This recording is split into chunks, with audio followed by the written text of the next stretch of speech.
समस्त संसार के सभी प्राणियों को जो आज के इस कार्यक्रम में देश विदेश अलग अलग देशों से, प्रदेशों से, प्रांतों से, जहां से भी जुड़े हैं आज के इस कार्यक्रम में, आप सभी का बहुत बहुत हार्दिक अभिनंदन।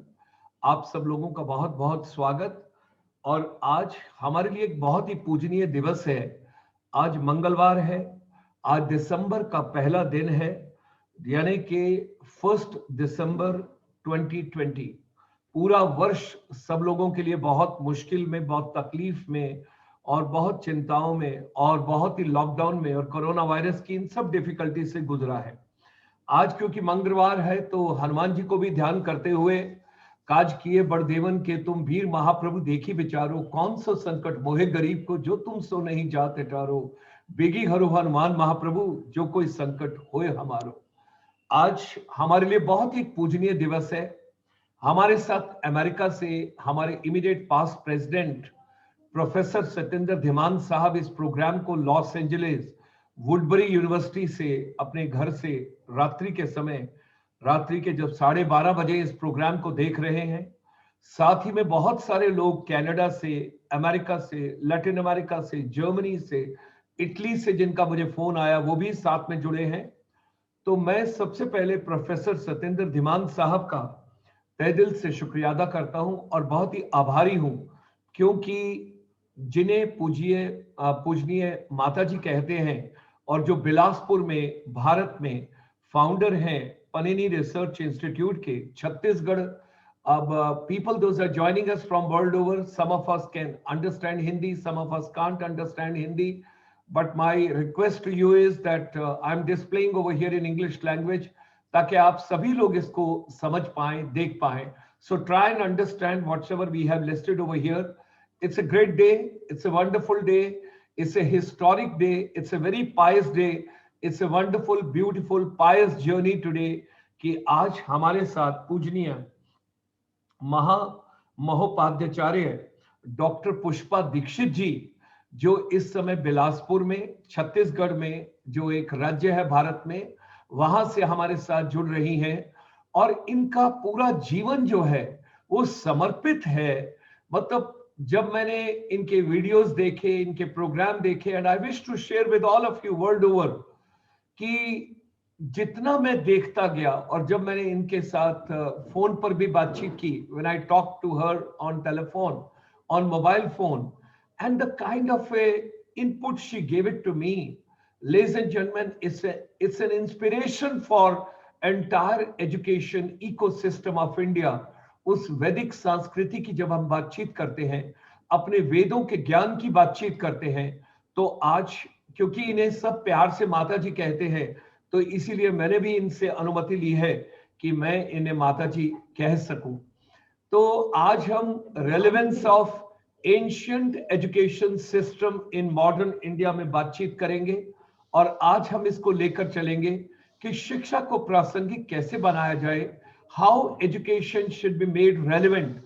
और ये सिर्फ भारत की ही बातचीत नहीं है, सिर्फ भारतीय परंपरा और संस्कृति की ही बातचीत नहीं है, हमारे समस्त विश्व की जब हम बातचीत कर रहे हैं, आज हम शिक्षा प्रणाली में क्या दे रहे हैं, बच्चे क्या चाह रहे हैं, बच्चे किस दिशा में जा रहे हैं, समाज में क्या होना चाहिए और समाज में क्या हो रहा है, किस तरीके से हम इस पूरी धरोहर को कहां लेकर चल रहे हैं। तो today we are going to talk about relevance of ancient education system in modern India. हमारा चेंबर जो नॉन रेजिडेंट इंडियंस के साथ डील करता है, आज तकरीबन 3 करोड़ भारतीय विदेशों में, अलग अलग देशों में, अलग अलग समय में, कोई सुबह प्रातः, कोई सुबह अभी कहीं हुई है, कहीं रात हो रही है, कहीं दोपहर है। तो जिस भी समय में, जिस अवस्था में जहां पर भी आप हैं और इस कार्यक्रम में हमारे साथ जुड़ रहे हैं, हम आप सबके बहुत बहुत आभारी हैं। और बहुत सारे एनआरआईज ने हमें यह भी कहा कि हमारे बच्चे अभी तक भारत नहीं गए हैं, उन्होंने भारत नहीं देखा, उन्हें नहीं पता कि उनके दादा दादी, उनके नाना नानी या उनके परदादा, उनके परनाना, वो सब लोग कहाँ रहते थे, कैसा वातावरण है, कैसा माहौल है, भारत कैसा है। तो आइए, क्योंकि हमने इस पैंडेमिक में 25 मार्च से इस पूरे चेंबर को डेडिकेट कर दिया है कि 1.86 बिलियन बच्चे जो इस समय स्कूल में, कॉलेजेस में, यूनिवर्सिटीज में, इंस्टीट्यूशन में नहीं जा पा रहे हैं, हम किसी न किसी तरीके से, किसी भी माध्यम से, मोबाइल फोन से, रेडियो से, टेलीविजन से, इस जूम वेबिनार से, इस यूट्यूब से, इस फेसबुक से, कहीं से भी पूरे समस्त संसार तक पहुंचने की कोशिश कर रहे हैं। अपने स्वास्थ्य का ध्यान रखिए, अपना ध्यान रखिए, अपने परिवार का, अपने मोहल्ले में जितने भी लोग हैं, आपके आसपास जितने लोग हैं, आपके समाज में जितने लोग हैं, सबका ध्यान रखिएगा। हमारा चेंबर पूरे सप्ताह तकरीबन 25 वेबिनार करता है और इन 25 वेबिनार के अंदर अलग अलग विषयों के ऊपर हम बातचीत करते हैं। हमारा मूल विषय तो शिक्षा को प्रासंगिक बनाना है, लेकिन इसी के अंदर सोमवार, मंगलवार, बुधवार और बृहस्पतिवार, for the benefit of all those people, I just wish to tell you, Monday, Tuesday, Wednesday, Thursday हम लोग टीचर्स एंड यूथ एम्पावरमेंट पर बातचीत करते हैं कि शिक्षा की प्रणाली को प्रासंगिक कैसे बनाएं। शुक्रवार को सिंगापुर से हम वाटर मैनेजमेंट स्ट्रेटजीज की बातचीत करते हैं, जल संरक्षण की, पानी को कैसे बचाया जाए। शनिवार शाम को 5 बजे स्वामी विवेकानंद जी का शिकागो से, उन्होंने एजुकेशन में, यूथ में, एम्पावरमेंट में पूरी इस शिक्षा प्रणाली के लिए क्या कहा, 11 सितंबर 1893 को उसकी बातचीत करते हैं। रविवार सुबह यानी कि संडे मॉर्निंग 9:30 बजे अमेरिका से, कैलिफोर्निया से श्रीमद् भगवद गीता और भारत के जो मेन प्रिंसिपल उपनिषद हैं, आदि शंकराचार्य ने जिनको ट्रांसलेट करके आगे सब पेश किया, उन सब की बातचीत करते हैं। उसी के साथ साथ हर रोज बच्चों का एक विशेष कार्यक्रम रहता है, जैसे 12:30 बजे आज माता जी का कार्यक्रम है, क्योंकि ये विशेष कार्यक्रम है। तो अदरवाइज बच्चों का एक हिंदी में विशेष कार्यक्रम मोटिवेशन का रहता है, मोटिवेशनल टॉक्स का रहता है। उस चीज को हम लेकर चलते हैं 12:30 बजे से 1:30 बजे तक रोज सारे बच्चों के लिए, आज की युवा पीढ़ी क्या चाहती है। उसी के साथ साथ हम हर शनिवार शाम को Ayurveda, yoga, meditation, naturopathy, nutrition, organic, इसकी बातचीत करते हैं। रविवार को दोपहर को 3 बजे जो 10 अलग अलग कंट्रीज हैं, इकट्ठी कंट्रीज हैं, जिनको हम लेकर चलते हैं आसियान में, जिसको साउथ ईस्ट एशिया बोलते हैं, जो लॉर्ड अशोका थे, किंग अशोका थे, उस किंग अशोका ने अपनी पुत्री को, अपने पुत्र को, अपने दामाद को, सब लोगों को भेजा और एक Buddhism Myanmar, Cambodia, Laos, Singapore, Malaysia, Thailand, Indonesia, Philippines, Brunei, उन सब 10 कंट्रीज के अंदर जहां 650 मिलियन पॉपुलेशन है, उनके साथ हम लोग जुड़ते हैं हर रविवार को दोपहर को 3 बजे। अभी बच्चे ये पूछते हैं, हम शिक्षा क्यों लें, हम ये स्किल क्यों लें, हम स्कूल क्यों जाएं, हम कॉलेज क्यों जाएं, हम ये कॉम्पिटेंसी क्यों लें, इसका क्या महत्व है। यदि आपको रोजगार चाहिए, स्वरोजगार चाहिए, आपको किसी तरीके की भारत की किसी भी स्कीम के बारे में बातचीत करनी है, तो हर रविवार को शाम को 5 बजे हम माइक्रो, स्मॉल और मीडियम एंटरप्राइज की बातचीत करते हैं। सूक्ष्म एवं लघु जितने भी आपके कार्य हैं, उद्योग है, उन सबको कैसे लेकर चलते हैं। और हर शनिवार और रविवार रात को 8 बजे आपको अमेरिका से, कनाडा से, यूरोप से, आसियान कंट्रीज से, ऑस्ट्रेलिया से, न्यूजीलैंड से एक लाइव प्रोग्राम लेकर आते हैं, जिसके अंदर जितने भी बच्चे देश विदेश के अंदर हमारे एनआरआईज हैं 3 करोड़, उन सबके साथ जुड़ा जाता है। तो आइए, आज का युवा क्या चाहता है, आज की युवा पीढ़ी क्या चाहती है, आज की शिक्षा प्रणाली क्या है, इसमें सब क्या हो रहा है। आज की यूथ एम्पावरमेंट का हमारा फोकस है, टीचर एम्पावरमेंट का हमारा फोकस है। इन सब चीजों को जब लेकर चलते हैं तो इस कोरोना वायरस के अंदर एक बात को तो समझना पड़ेगा, जो B2B पहले होता था, बिजनेस टू बिजनेस, उसकी टर्म आपको बदलनी पड़ेगी। अब आएगा back to basics of life, कि जीवन को आप कम से कम चीजों में कैसे जी सकते हैं। आप जीवन के आधार को समझिए, जीवन के मूल्यों को समझिए, औरों की जरूरतों को भी समझिए। खेती बाड़ी को लोगों ने छोड़ दिया था और बहुत कम लोग वहां से, अब वहां से मैन्युफैक्चरिंग से सर्विसेज, इन सब के अंदर आ गए। लेकिन बेसिक भोजन की जो व्यवस्था है वो तो करनी पड़ेगी। पेस्टिसाइड्स को रिमूव करना पड़ेगा, ऑर्गेनिक खेती करनी पड़ेगी, अच्छा सोचना पड़ेगा, अच्छी ताजी हवा, अच्छी ताजी सोच, अच्छा ताजा ऑर्गेनिक भोजन, ये सब लोगों को जानना पड़ेगा। जिन विषयों की हम बातचीत कर रहे हैं back to basics of life में, उसमें 6 बहुत इंपॉर्टेंट चीज हैं। सबसे पहले know your self and your priorities, कि आप जीवन में कौन है, आप इस संसार में क्यों आए हैं, आप क्या कर रहे हैं, आप क्या कर सकते हैं, आपको क्या करना चाहिए, आपकी प्रायोरिटीज क्या है। नंबर 2, लोअर योर एक्सपेंसेस, जो आपका खर्चा है उसे कम कीजिए, क्योंकि बहुत सारे लोग हैं संसार में जो भोजन के बगैर हैं, बेसिक नेसेसिटीज के बगैर हैं, उन तक भी हमको पहुंचना है। मेडिटेट रेगुलरली, आप थोड़ा योगा कीजिए, थोड़ा ध्यान कीजिए, वो भी बहुत जरूरी है। वर्क विद प्लांट मेडिसिन, तो आयुर्वेदा की जब बातचीत करते हैं तो हमारी किचन में ही औषधि है। जो मसाले हम भारत में यूज करते हैं उन सब का जो इस्तेमाल करते हैं वो ही मेडिसिन है। ग्रो योर ओन फूड, अपना खुद का भोजन उगाना शुरू कीजिए। जब से लॉकडाउन है, अपनी ऑर्गेनिक खेती, ये सब चीजें, सब कुछ देखना पड़ेगा। घर की छत पर भी सब्जियां उगानी पड़ेगी। उसके बाद राइड ए बाइक और वॉक, एक्सरसाइज कीजिए, अपनी सेहत का ध्यान रखिए।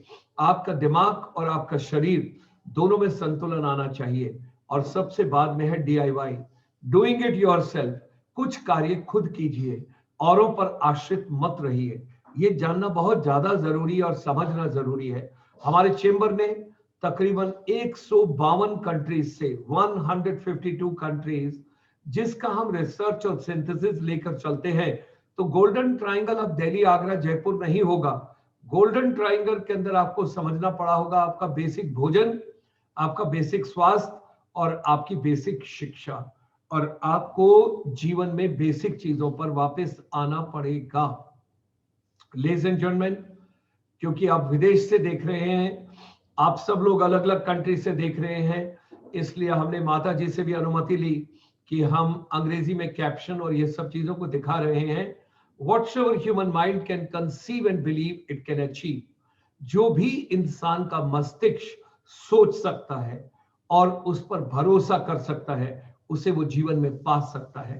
पहले अपने आप पर विश्वास कीजिए, अपने मस्तिष्क पर, अपने दिमाग पर, अपनी सोच पर विश्वास कीजिए। दिन में तकरीबन 60,000 के करीब विचार आपके मस्तिष्क से गुजरते हैं। ज्यादातर विचार नेगेटिव होते हैं, उनको आपको पॉजिटिव करना होता है, ये सोचना पड़ेगा। आज हम माता जी का, डॉक्टर पुष्पा दीक्षित जी का, जो कि जिन्होंने बहुत ही जीवन, अपना पूरा जीवन ही समर्पित कर दिया है, और इन्होंने शिक्षा की प्रणाली में खासकर जो संस्कृत की ग्रामर है, संस्कृत की जो लिंग्विस्टिक है, उस सब को जन जन तक कैसे पहुंचाया जाए। मैं प्रोफेसर सत्येंद्र धीमान साहब का अमेरिका से, जो मंजुश्री हेगड़े कोयम्बटूर से हैं, कर्नाटका से बिलोंग करती हैं और इस समय कोयम्बटूर में है, मैं उनका भी बहुत आभारी हूं। उस बच्ची ने बहुत अच्छा कार्य किया। उस बच्ची ने मुझे माता जी का कांटेक्ट नंबर दिया।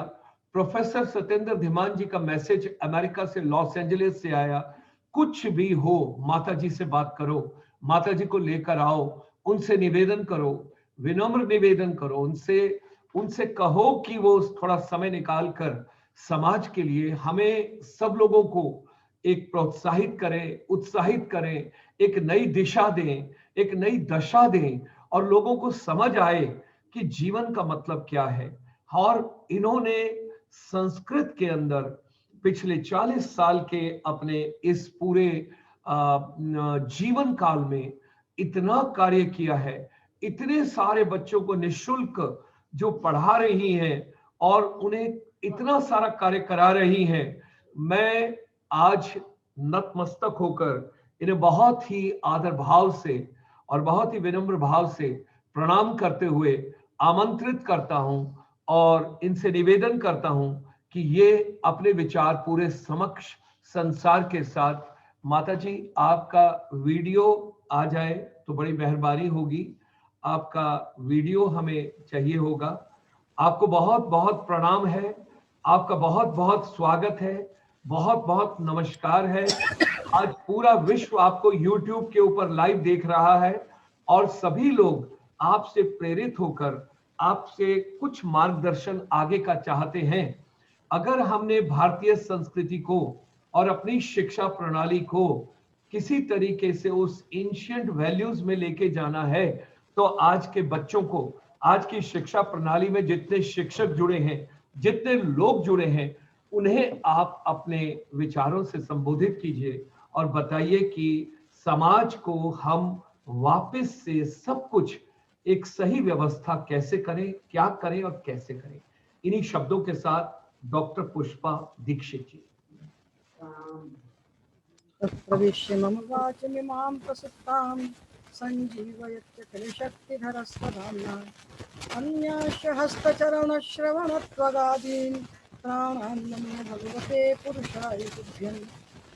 आज के कार्यक्रम के आयोजक माननीय गुलशन जी, माननीय चित्रा जी, और जो हमें दिख नहीं रहे हैं तथापि हमारे अपने हैं, जो इस महत्वपूर्ण कार्य के लिए अपना समय निकाल कर बैठे हैं सुनने के लिए, उन सबको हम आत्मा स्वरूप मानकर प्रणाम निवेदन करते हुए अपनी बात कहेंगे और अपना सौभाग्य समझेंगे कि आप हमारी बात सुन रहे हैं। ये हमारा राष्ट्र भारतवर्ष,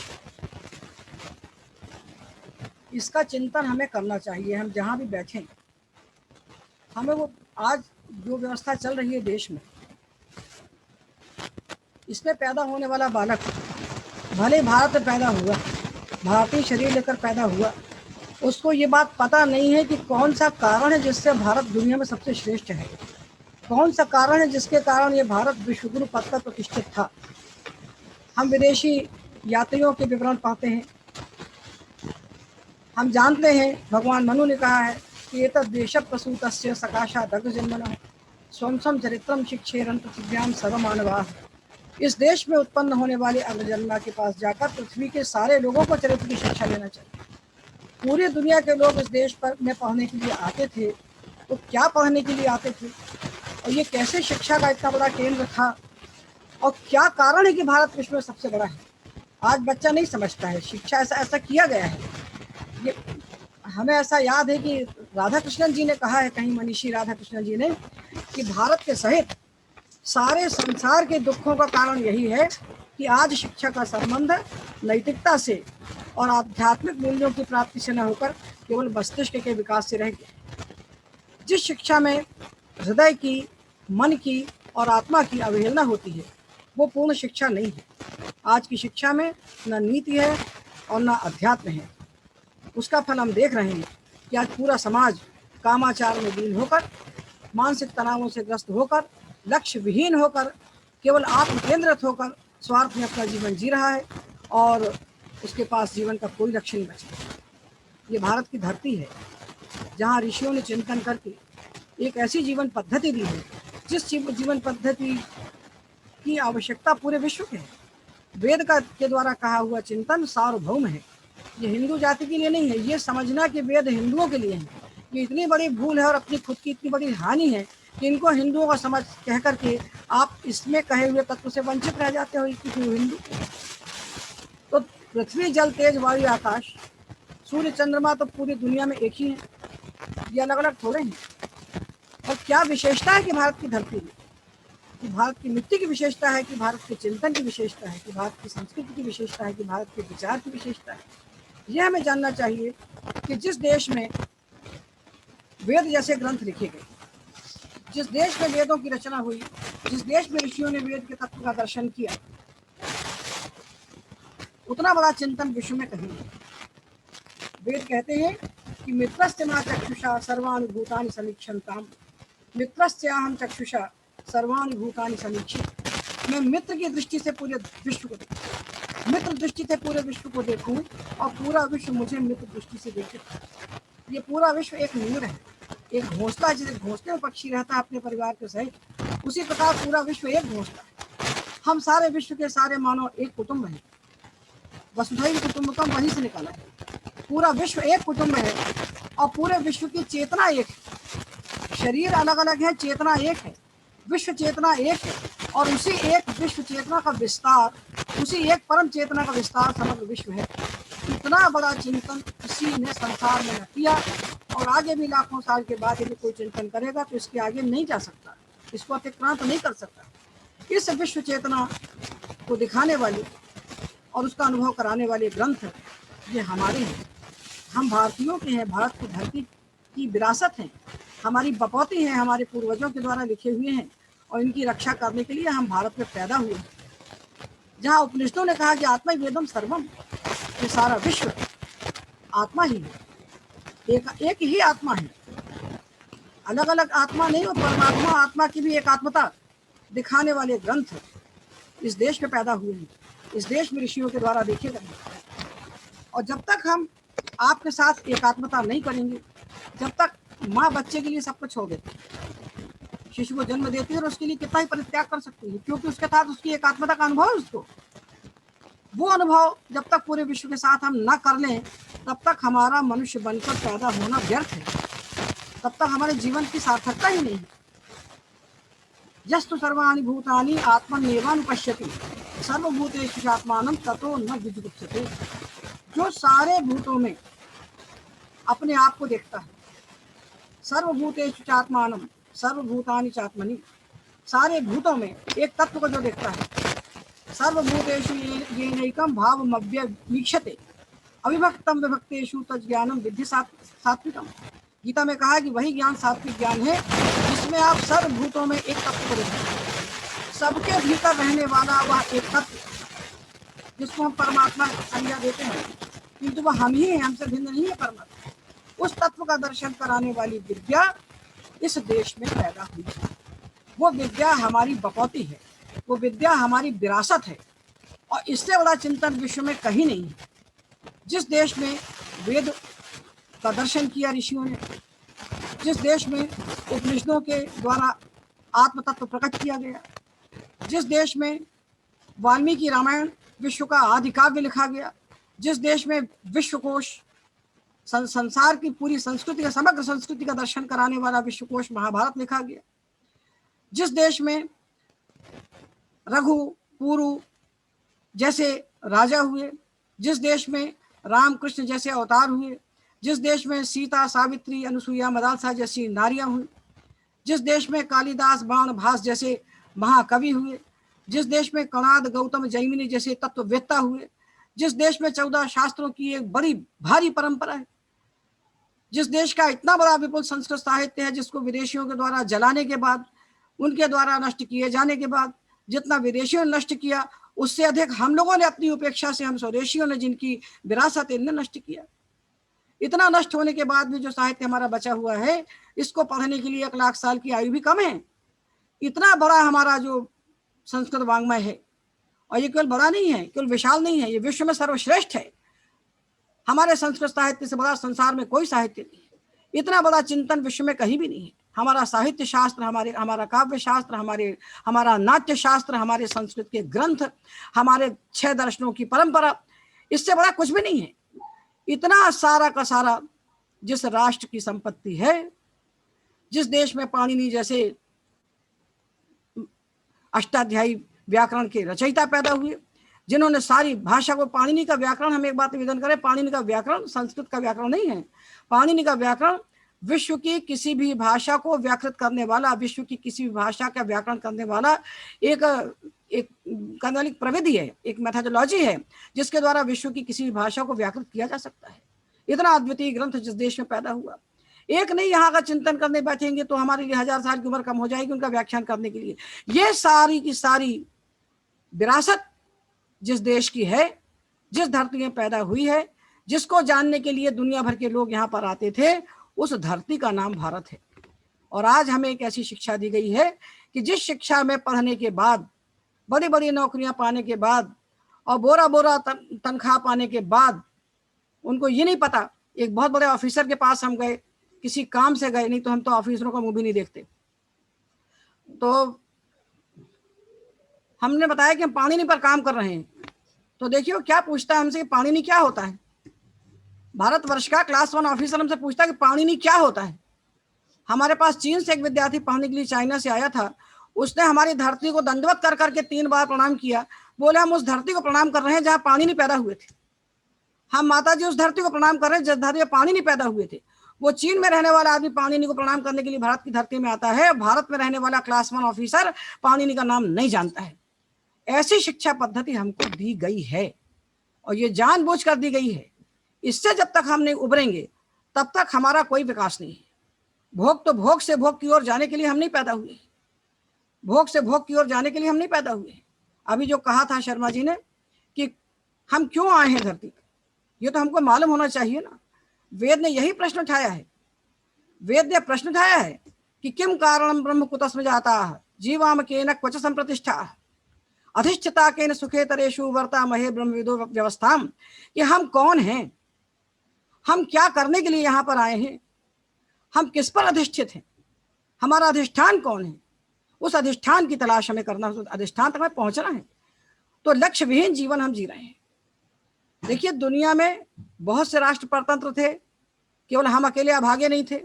बहुत से अभागे देश थे जिन्होंने परतंत्रता का दंश झेला, किंतु स्वतंत्र होने के बाद विश्व के प्रत्येक राष्ट्र ने अपनी शिक्षा नीति और अपनी भाषा नीति निर्धारित की।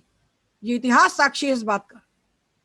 इजराइल में 3 आदमी हिब्रू जानने वाले थे और आज उन्होंने हिब्रू को न केवल राष्ट्रभाषा पद पर प्रतिष्ठित किया, उनने अपने सारे वर्तमान टेक्नोलॉजी के ग्रंथ भी हिब्रू में तैयार करके उस भाषा को वही पुराना सम्मान प्रदान किया। किंतु जब हम स्वतंत्र हुए तो हमारे देश में लाखों लाख संस्कृत के विद्वान थे, एक दो नहीं लाखों। हम लोग जो छोटे थे, बच्चे थे, तो गली गली में संस्कृत के विद्वान भरे रहते थे। किंतु हमारे शासकों ने कुछ भी नहीं सोचा। अंग्रेजों की कूटनीति हर देश में रही। जब उन्होंने जिस देश को स्वतंत्र किया उससे कहा कि 10 साल तक तुम अंग्रेजी में राजकाज चलने दो, उसके बाद तुम अपनी भाषा को डेवलप कर लेना, विकसित कर लेना। तो वो डेवलप्ड हैं और हम लोग अनडेवलप्ड हैं, हम लोग मूर्ख हैं, हम लोग ऋषियों के संतान हैं। हमारे पास संस्कृत भाषा हमारी बपौती है। हमको बताया गया कि तुम अंग्रेजी में 10 साल तक राजकाज करना, और जिनके हाथ में सत्ता देगा ये स्वयं अंग्रेजी परस्त लोग थे। तो अंग्रेजों से अंग्रेजों के हाथ में सरकार सत्ता गई, हमारी सत्ता अंग्रेजों से अंग्रेजों के हाथ में गई। अंग्रेजों से अंग्रेज के प्रतिनिधि जो थे उनके हाथ में हमारी सत्ता गई, और उन्होंने संस्कृत के लिए कुछ भी नहीं सोचा। उन्होंने कुछ भी नहीं सोचा। आज कितने वर्ष हमको स्वतंत्र हुए हो गए, 73-74 साल हमको हो रहे हैं स्वतंत्र हुए, किंतु संस्कृत के लिए किसी ने उस समय नहीं सोचा। जब तत्काल हम स्वतंत्र हुए थे, नया नया जोश था, उस समय तत्काल विचार करके हमारी शिक्षा को निर्धारित करना था। अरे और कहिए, जो शिक्षा नीति बनाना तो बहुत दूर की बात है, दुनिया के सारे देशों ने अपनी शिक्षा नीति, भाषा नीति निर्धारित की, भारतवर्ष को छोड़ करके। इससे बड़ा दुर्भाग्य क्या होगा हमारे लिए। अब शिक्षा नीति तो बहुत दूर की बात है। हम आपको बताएं कि जो सिलेबस बना के गए थे अंग्रेज लोग, आज तक वही सिलेबस पढ़ाया जा रहा है इस देश में। संस्कृत का जो BA MA का सिलेबस है पूरे देश में, जो अंग्रेज बना गए थे, वो ऐसा सिलेबस था जिसको पढ़ने के बाद किसी को संस्कृत का एक अक्षर भी नहीं आता, क्योंकि हमने पढ़ा है वो सिलेबस पूरा। हमने तो प्राप्त किया अपने पूज्य पिताजी और गुरुओं की कृपा से प्राप्त किया, अपनी तपस्या से प्राप्त किया। MA PhD करके किसी को संस्कृत का अक्षर नहीं आता, क्योंकि ऐसा सिलेबस बना गए थे अंग्रेज लोग। आज तक हम उसको क्यों फॉलो कर रहे हैं, क्यों उसी सिलेबस को हम पढ़ा रहे हैं कि जिसको पढ़ने से जीवन का विकास ही ना हो, संस्कृत का ज्ञान ही नहीं होता। संस्कृत के प्रोफेसर लोग जो हैं वो बेचारे हिंदी का अनुवाद पढ़ पढ़ के अपनी अपनी भाषा में अनुवाद करके अपने जीवन का काम चला रहे हैं। उनका दोष नहीं है, इनका दोष है। और उसके बाद 70-75 साल में कितनी RGC हुई होंगी, विश्वविद्यालय में कितनी कमेटी बनी होंगी, कितने बैठकें हुई होंगी जिन्हें पाठ्यक्रमों का निर्धारण किया होगा, किसी ने कुछ नहीं किया, किसी को कोई मतलब नहीं। तो ऐसी शिक्षा को पढ़ करके जिसके द्वारा हमें हमारा ही ज्ञान ना हो, जिसके द्वारा हम अपने ही काम ना आए तो राष्ट्र के काम क्या आएंगे, समाज के काम क्या आएंगे, ऐसी शिक्षा को धारण करके लाभ क्या है। पेट तो कुत्ते बिल्ली ही भर लेते हैं, पेट तो धरती में जो आया है भर ही लेता है। तो खाली पेट भरने उधर भरे ही सो धर्म सिखावे। गोस्वामी जी कहते हैं माता पिता सुत ही समझावई, उधर भरे सो धर्म सिखावई। माता पिता बच्चों को सिखाते हैं वही धर्म कि पेट भरे, और पेट भी ऐसा हो गया है कि वो भरता ही नहीं है, उसकी कोई सीमा नहीं है। तो इसलिए हमें विचार करना चाहिए कि हम कौन हैं। सबसे पहले तो कौन है का ज्ञान कब होगा, जब हम ग्रंथों को पढ़ेंगे तब तो हम जानेंगे। अरे भाई, हमने 2 अक्षर गुरु कृपा से पढ़े तो हमको समझ में आया कि हमारा जीवन का क्या उत्कर्ष है, भारत में जन्म लेने से हमारा जीवन क्यों सार्थक है, संस्कृत पढ़े बिना जीवन क्यों पूरा नहीं है। ये बातें जब पढ़ेंगे तब तो जानेंगे। तो हिब्रू जब 3 आदमी जानने वाले हिब्रू जो जानने वाले लोग जब उसको राष्ट्रभाषा पद पर प्रतिष्ठित कर देते हैं और उसमें सारे ज्ञान विज्ञान के ग्रंथों को रच के रख देते हैं और अपनी भाषा को प्रतिष्ठित कर देते हैं, किंतु हमारे देश में जिसकी मातृभाषा, जिसकी भाषा संस्कृत भाषा है, संस्कृति तो हम लोग की भाषा है, मातृभाषा तो संस्कृति है भाई। हम कहते हैं हमारी भाषा हिंदी है, आपकी भाषा सिंधी है, आपकी भाषा मराठी है, आपकी गुजराती है, पर संस्कृत तो हम सबकी भाषा है। संस्कृत एकमात्र ऐसा सूत्र है जिससे इस देश के हर आदमी को जोड़ा जा सकता था, किंतु हमारे देश के शासकों ने नहीं किया। क्यों नहीं किया? क्योंकि जो अंग्रेजी शिक्षा से पढ़कर आए थे और आए हैं, तब भी उनका मान था, आज भी इस देश में उन्हीं का मान है। तो जिसका विचार ही विदेशी है वो स्वदेशी बात कहां से सोच सकता है? तो भारत के अलावा दुनिया के किसी देश में भाषा में पढ़ाई नहीं होती। हमारे देश से लोग जाते हैं पढ़ने के लिए यूक्रेन वगैरह में, तो साल भर तक उनको वहाँ की भाषा पढ़ना पड़ती है, 1 वर्ष तक उनको वहाँ की भाषा पढ़ना पड़ती है, उसके बाद उनको मेडिकल पढ़ने को मिलता है, 1 साल उन्हें ज़्यादा पढ़ना पड़ता है। तो जब दुनिया के देश, अच्छा दुनिया में अंग्रेजी में का बोलबाला कितने देशों में, जिनकी भाषा अंग्रेजी है उनमें, और जहाँ अंग्रेजों ने राज्य किया, जो अंग्रेजों के गुलाम थे उनमें, वही तो अंग्रेजी परस्त हैं। उनकी संख्या दुनिया की 1/3 है। और जो अंग्रेजी परस्त नहीं है, चीन है, रूस है, जापान है, जर्मनी है, फ्रांस है, ये तो अंग्रेजी परस्त देश नहीं है। यहाँ तो अंग्रेजी का बोलबाला नहीं है। इनकी संख्या वो 1/3 से डबल है, 2/3 है। तो जब 2/3 दुनिया बिना अंग्रेजी के अपना समग्र विकास कर सकती है, तो ये 1/3 दुनिया बिना अंग्रेजी के हाय हाय क्यों करती है? क्योंकि इन्होंने अपने आप को समझा ही नहीं, इन्होंने अपने महत्व को नहीं समझा। और ये सब अंग्रेजों को हम कब तक दोष देंगे, उनकी कब तक निंदा करेंगे? जब हम स्वतंत्र हुए तब तो हमारे सिर पर डंडा नहीं था, तब तो हम सब स्वयं कर सकते थे। तो इन्होंने जितना नुकसान हमारा मुस्लिमों ने नहीं किया, उससे बहुत बड़ा नुकसान हमारा इन धूर्तों ने, अंग्रेजों ने किया। अंग्रेजों ने देखा कि इनके जो शिक्षा, हमारे यहाँ ऋषियों ने जो शिक्षा पद्धति दी थी, उसके अलावा कोई शिक्षा हमारे देश में जो परिवार पद्धति है, जो शिक्षा पद्धति है, जो समाज है, जो व्यवस्थाएं हैं, उससे श्रेष्ठ उत्कृष्ट संसार में कुछ हो ही नहीं सकता। क्योंकि वो त्रैकालिक है, वो ऋषियों के द्वारा सोचा गया है, वो किसी मनुष्य के द्वारा बैठकर नहीं बनाया गया। उन्होंने जीवन के 4 हिस्से बनाए, मानव जीवन के उन्होंने 4 विभाग किए, और जीवन को जीने के लिए 4 पुरुषार्थ हमको दिए, धर्म अर्थ काम मोक्ष, और 4 विभाग जीवन के कर दिए, ब्रह्मचर्य आश्रम, गृहस्थाश्रम, वानप्रस्थाश्रम और संन्यासाश्रम। तो हमारा जीवन माँ की गोद से शुरू होकर के पूरे विश्व के लिए एकाकार हो जाता है। तो ये करने की विधि है। और कुछ लोग ऐसे बनाए समाज में जो अपने लिए जीवन नहीं जीते थे, जो अपने लिए जीवन नहीं जीते थे, जिनको अपने लिए 2 रोटी कमाने का अधिकार नहीं था, जिन्हें अपने लिए एक लंगोटी के अलावा कुछ रखने का हक नहीं था, जिनका सारा जीवन और सब कुछ समाज के लिए था, जो अपने घर में 3 दिन से अधिक का अनाज नहीं रख सकते थे, जो कुंभी धान्य कहलाते थे। 1 घड़ा अनाज होना चाहिए उनके घर में, उससे ज्यादा उनके पास अनाज नहीं होना चाहिए। उस वर्ग का नाम ब्राह्मण था। वो रोटी की दौड़ में नहीं दौड़ता था, समाज की दौड़ में उसको नहीं शामिल। उसका एकमात्र काम था विद्या की रक्षा करना, विद्या पढ़ना, विद्या पढ़ाना, पूरे समाज को सुशिक्षित करना। और इस देश का समाज कैसे सुशिक्षित होता था? हमारी जो शिक्षा, ऐसी शिक्षा विश्व में कहीं नहीं रही। एक तो शिक्षा के भीतर आत्मविद्या सबके लिए अनिवार्य थी। आत्मविद्या ऐसे नहीं होती किताब पढ़ लिया तो मालूम हो गया, कि रेलवे के प्लेटफॉर्म में खड़े हैं, गाड़ी 2 घंटे लेट है तो बोल दो भैया थोड़ा अध्यात्म के बारे में बता दो। ऐसा नहीं होता, ये क्रमिक है। ये चिंतन का विषय जब तक नहीं बनती, ये धीरे धीरे क्रमशः गुरु के द्वारा और अपने आत्मानुभव से और अपने चिंतन से जीवन का अंश बनती है। वो विद्या सबके लिए थी, और बाकी विद्याएं वर्णानुसार होती थी, अपने अपने रुचि के अनुसार होती थी। तो समाज का एक वर्ग 25% समझ लीजिए, एक वर्ग समाज का पूरे समाज के लिए जीवन जीता था। उसका अपना खुद का कोई जीवन ही नहीं था, उसकी खुद की कोई जिंदगी नहीं थी। और समाज का हर आदमी शिक्षित हो, प्रत्येक व्यक्ति शिक्षित हो, इसके लिए ये जिम्मेदारी शासन की नहीं थी, पूरे समाज की जिम्मेदारी थी कि पूरा समाज पूरे समाज को शिक्षित करे। तो उसके लिए प्रत्येक घर से भिक्षा जाती थी, और भिक्षा के द्वारा शिक्षा होती थी। समाज की भिक्षा से समाज की शिक्षा, एक एक मुट्ठी अनाज हर घर से गया तो गुरुकुल चलते थे। न विद्यार्थियों को ही कमाने जाना पड़ता था और न वो शिक्षक जो होता था ब्राह्मण उसको कमाने कहीं जाना पड़ता था। समाज की भिक्षा से पूरा समाज शिक्षित किया जाता था। शासन, इसलिए वो शिक्षा हमारी शासन के दबाव से विनिर्मुक्त थी। उसको कोई मतलब नहीं था राजा, इसलिए राजा अपना मुकुट उतार के अपने रथ से उतर करके जाता था आश्रम में। वो जूता पहन के खट खट खट खट नहीं जाता था।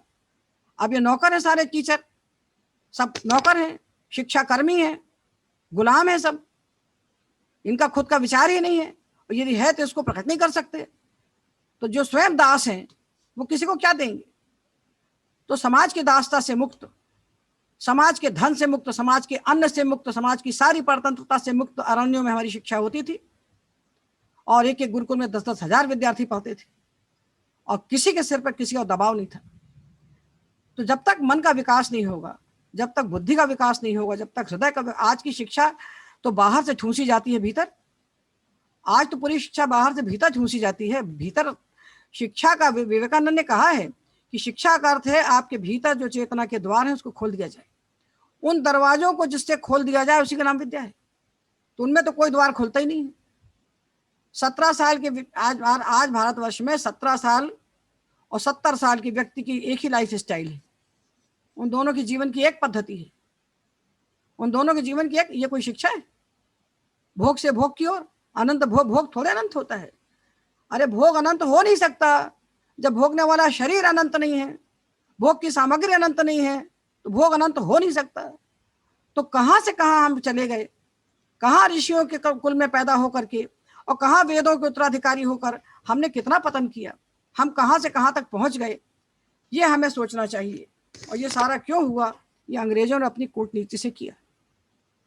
1850 तक इस देश में गुरुकुल होते थे। पहले जंगलों में हमारे गुरुकुल थे, उसके बाद भगवान आदि शंकराचार्य जब हुए तो उन्होंने मठ स्थापित किए और मठों के भीतर विद्यालय बनाए। मठ में भगवान का विग्रह होता था, उसमें जो अन्न धन आता था उस अन्न धन से हमारे विद्यालय चलते थे। उसी का नाम, उसका नाम मंदिर वंदिर नहीं होता था। मंदिर शब्द का तो घर होता है, मंदिर यानी घर होता। मंदिर मंदिर प्रतिघन शोधा देखे जहां तागनित जोधा, मंदिर का मतलब ये थोड़े होता है जो आज है। तो उन्होंने मठ बनाए, तो मठों में जो अन्न आता था उस अन्न से हमारी शिक्षा चलती थी। वो शिक्षा भी शासन से विनिर्मुक्त थी, शासन का कोई लेना देना उससे नहीं होता था। हम स्वतंत्र थे। तो 1850 तक हमारे देश में वो शिक्षा पद्धति थी। जब तक बच्चे को आप भाषा नहीं सिखाएंगे, जब तक बच्चे को आप दर्शन का ज्ञान नहीं देंगे, जब तक उसको तर्क और व्याकरण, ये दो तो अनिवार्य विद्याएं हैं, इनके बिना बुद्धि का विकास होता ही नहीं है। जब तक बच्चे को थोड़ा तर्क नहीं पढ़ाया जाएगा, जिसको न्याय कहते हैं, और व्याकरण नहीं पढ़ाया जाएगा, व्याकरण तो पहली चीज है। अगर हमें भिक्षा मांगना है तो पहले हमारे हाथ में एक बर्तन होना चाहिए ना भाई, तब तो भिक्षा लेंगे। तो व्याकरण तो हमें पात्र है, व्याकरण हमको भाषा देता है। उस भाषा के माध्यम से तो हम सब पढ़ते हैं, फिजिक्स पढ़े, चाहे केमिस्ट्री पढ़े, चाहे हिंदी पढ़े, चाहे अंग्रेजी, हमको भाषा तो चाहिए। तो व्याकरण पहला चिंतन है। सबसे पहले व्याकरण वो अनिवार्य है, सबके लिए अनिवार्य है। और दूसरा है तर्क, न्याय। आज तर्क बुद्धि ही नहीं है, आदमी बात को समझते ही नहीं, आदमी बात को समझते नहीं। बड़े बड़े न्यायाधीश पदों पर जो बैठे हैं उनको तो न्यायशास्त्र जरूर पढ़ाया जाना चाहिए, किंतु सारे शास्त्रों की अवज्ञा करके बड़े बड़े पदों पर लोग विराजमान हैं जिनको एक भी शास्त्र नहीं आता, वही इस देश में शासन कर रहे हैं। और इसलिए इस देश का कोई भविष्य नहीं है, क्योंकि कोई सोचने वाला नहीं। जो सोचने वाले हैं, जिनके विचार से सरकार चलती है, सरकार जिनसे सलाह लेती है, वो सब विदेशी मस्तिष्क के लोग हैं, विदेशी शिक्षा से शिक्षित हैं, विदेशी विचारों से अनुपोषित हैं। वही विचार देते हैं सरकार को अपना। हमसे पूछने सरकार कभी नहीं आती, हमसे क्यों पूछेंगे? तो इसलिए कोई भविष्य नहीं है। आज का दिन जो है घोर भविष्य, अंधेरे भविष्य को दिखाता है। किंतु इसके भीतर आप जैसे इतने सारे लोग जुड़े हुए हैं जो सोच रहे हैं, तो निश्चित रूप से होगा, क्योंकि हमारा कार्य नहीं है, भगवान का कार्य है, भगवत कार्य है। अंग्रेजों ने जब देखा कि इनके यहाँ ऐसा दुनिया के इतिहास में कहीं थोड़े हुआ कि 16-16 साल के बच्चे फांसी के फंदे में लटक जाएं, हंसते हंसते झूल जाएं, ऐसा कहीं विश्व में बहुत जगह क्रांति हुई, ऐसा कहीं नहीं हुआ संसार में। कि वो नई उम्र के बच्चे जहां जवानी में पदार्पण भी नहीं किया है, जहां हृदय में हजारों उमंगे तरंगे भरी रहती हैं, वो बच्चे खेलते खेलते जाके लटक गए फांसी के फंदे पर, जिनका नाम लेने से हृदय में क्रंदन होता है। आज के बच्चे उनका नाम भी नहीं जानते। ये कहां से आया? इतनी बड़ी क्रांति का बीज कहां से आया? इतना बड़ा साहस, अदम्य साहस कि 16-16, 18-18 साल के बच्चे, 16 साल के थे खुदीराम बोस, कितने बड़े बड़े थे खुदीराम बोस थे। ये कहां, ये लटक गए, इन्होंने प्राण का उत्सर्ग कर दिया। ये कहां से आया उनके पास? क्योंकि उनके पास अध्यात्म विद्या थी। वो गीता रामायण हमारे जीवन का अंग थी। गीता रामायण हमारे जीवन का अंग थी। उनको ज्ञान था, उनको पता था आत्मा की अमरता और जीवन का लक्ष्य। तो राष्ट्र के लिए उन्होंने प्राण छोड़ दिए। ये अंग्रेजों के लिए दिल दहला देने वाली बात थी, छोटी बात नहीं थी। उन्होंने इसका अनुसंधान किया और अनुसंधान करके उन्होंने देखो संस्कृत पढ़ी, उन्होंने संस्कृत पढ़ी और हमारे पंडितों ने उनको पढ़ाया। और पढ़ने के बाद उन्होंने जाना कि इनकी विद्या ऐसी है, इनकी शिक्षा ऐसी है जिससे इतना अदम्य साहस पैदा होता है। तो उन्होंने कहा जड़ तोड़ दीजिए, छिन्ने मूले न विपत्रम न शाखा, जड़ को काट दीजिए, न पत्ते बचेंगे न शाखा बचेगी, सब खत्म हो जाएगा। तो उन्होंने हमारी शिक्षा को तोड़ा। तो शिक्षा को कैसे तोड़े? उन्होंने तोड़ा हमारी शिक्षा को। तो उन्होंने बहुत सारे उपाय किए। ये हम इसलिए बता रहे हैं कि इनको जान के हम यहाँ से कैसे प्रतिकार करना है। और आज तो हमारी वार्ता आपसे प्रारंभ हुई है और हम अवश्य चाहते हैं कि आपने बहुत बड़े काम में हमको एक अंश बनाया है और ये कार्य होने चाहिए। हम एक बात जानते हैं कि भगवान सूर्य पूरे विश्व को प्रकाश दे सकते हैं और उनके सिवा सब पूरे विश्व को प्रकाश कोई नहीं दे सकता, किंतु दीपक एक कोने को प्रकाश अवश्य दे सकता है और दीपक के बराबर शक्ति हर जीवात्मा में है। तो हम जिस कोने में बैठे हैं उस कोने को हमें प्रकाशित अवश्य करना चाहिए, नहीं तो हमको दोष होगा कि भगवान ने हमें जीवन दिया, सोचने की शक्ति दी और हमने काम नहीं किया।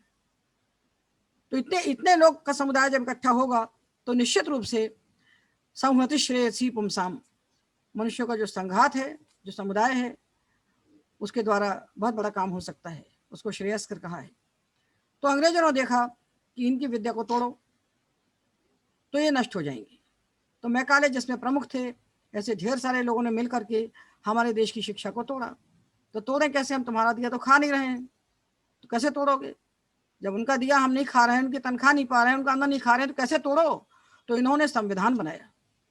इन्होंने संविधान बनाया कि अन्न की कमी है, किसी के घर में आवश्यकता से अधिक अन्न नहीं रहेगा, उससे अधिक अन्न है तो शासन को दिया जाएगा। तो इन्होंने जनता से को मठों में जो अन्न देती थी जनता, वो बंद करा दिया। उस अन्न को बंद करा दिया, मठों में दिए जाने वाले अन्नदान को बंद कर दिया और स्वयं अन्न लेना शुरू किया। अन्न लेकर इन्होंने ब्रिटेन भेजना शुरू कर दिया अन्न को। तो हमारे देश में जिस अन्न से हमारी विद्या चलती थी, हमारे विद्यालय चलते थे, मठ चलते थे, उस मठों का जो मूल तत्व था, जो प्राण तत्व था अन्न, उसको उन्होंने बंद कर दिया। अन्न के अभाव में विद्यार्थी क्या खाएंगे और शिक्षक क्या खाएंगे और विद्यालय कैसे चलेंगे? विद्यालय टूट गए। तो शिक्षक तो सड़क में खड़े हो गए जो हमारे पंडित थे, और जो विद्यार्थी थे उनके लिए बाहर अंग्रेजों ने और जो तत्कालीन राजे महाराजे थे अंग्रेजों के पिट्टू, उन सब ने मिलकर कॉन्वेंट स्कूल स्थापित किए।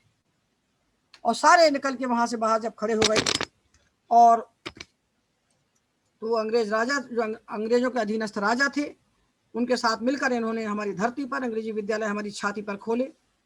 और वो ऐसे विद्यालय थे जिनमें हमारे राष्ट्र की अध्यापन वस्तु का लेश मात्र भी नहीं था। लेश मात्र भी हमारे राष्ट्र की जो अध्यापन सामग्री थी उसका एक लेश बिंदु भी उसमें नहीं था। और नौकरी सम्मान उन्हें मिलता था जो इन अंग्रेजी विद्यालयों से पढ़ के निकलते थे।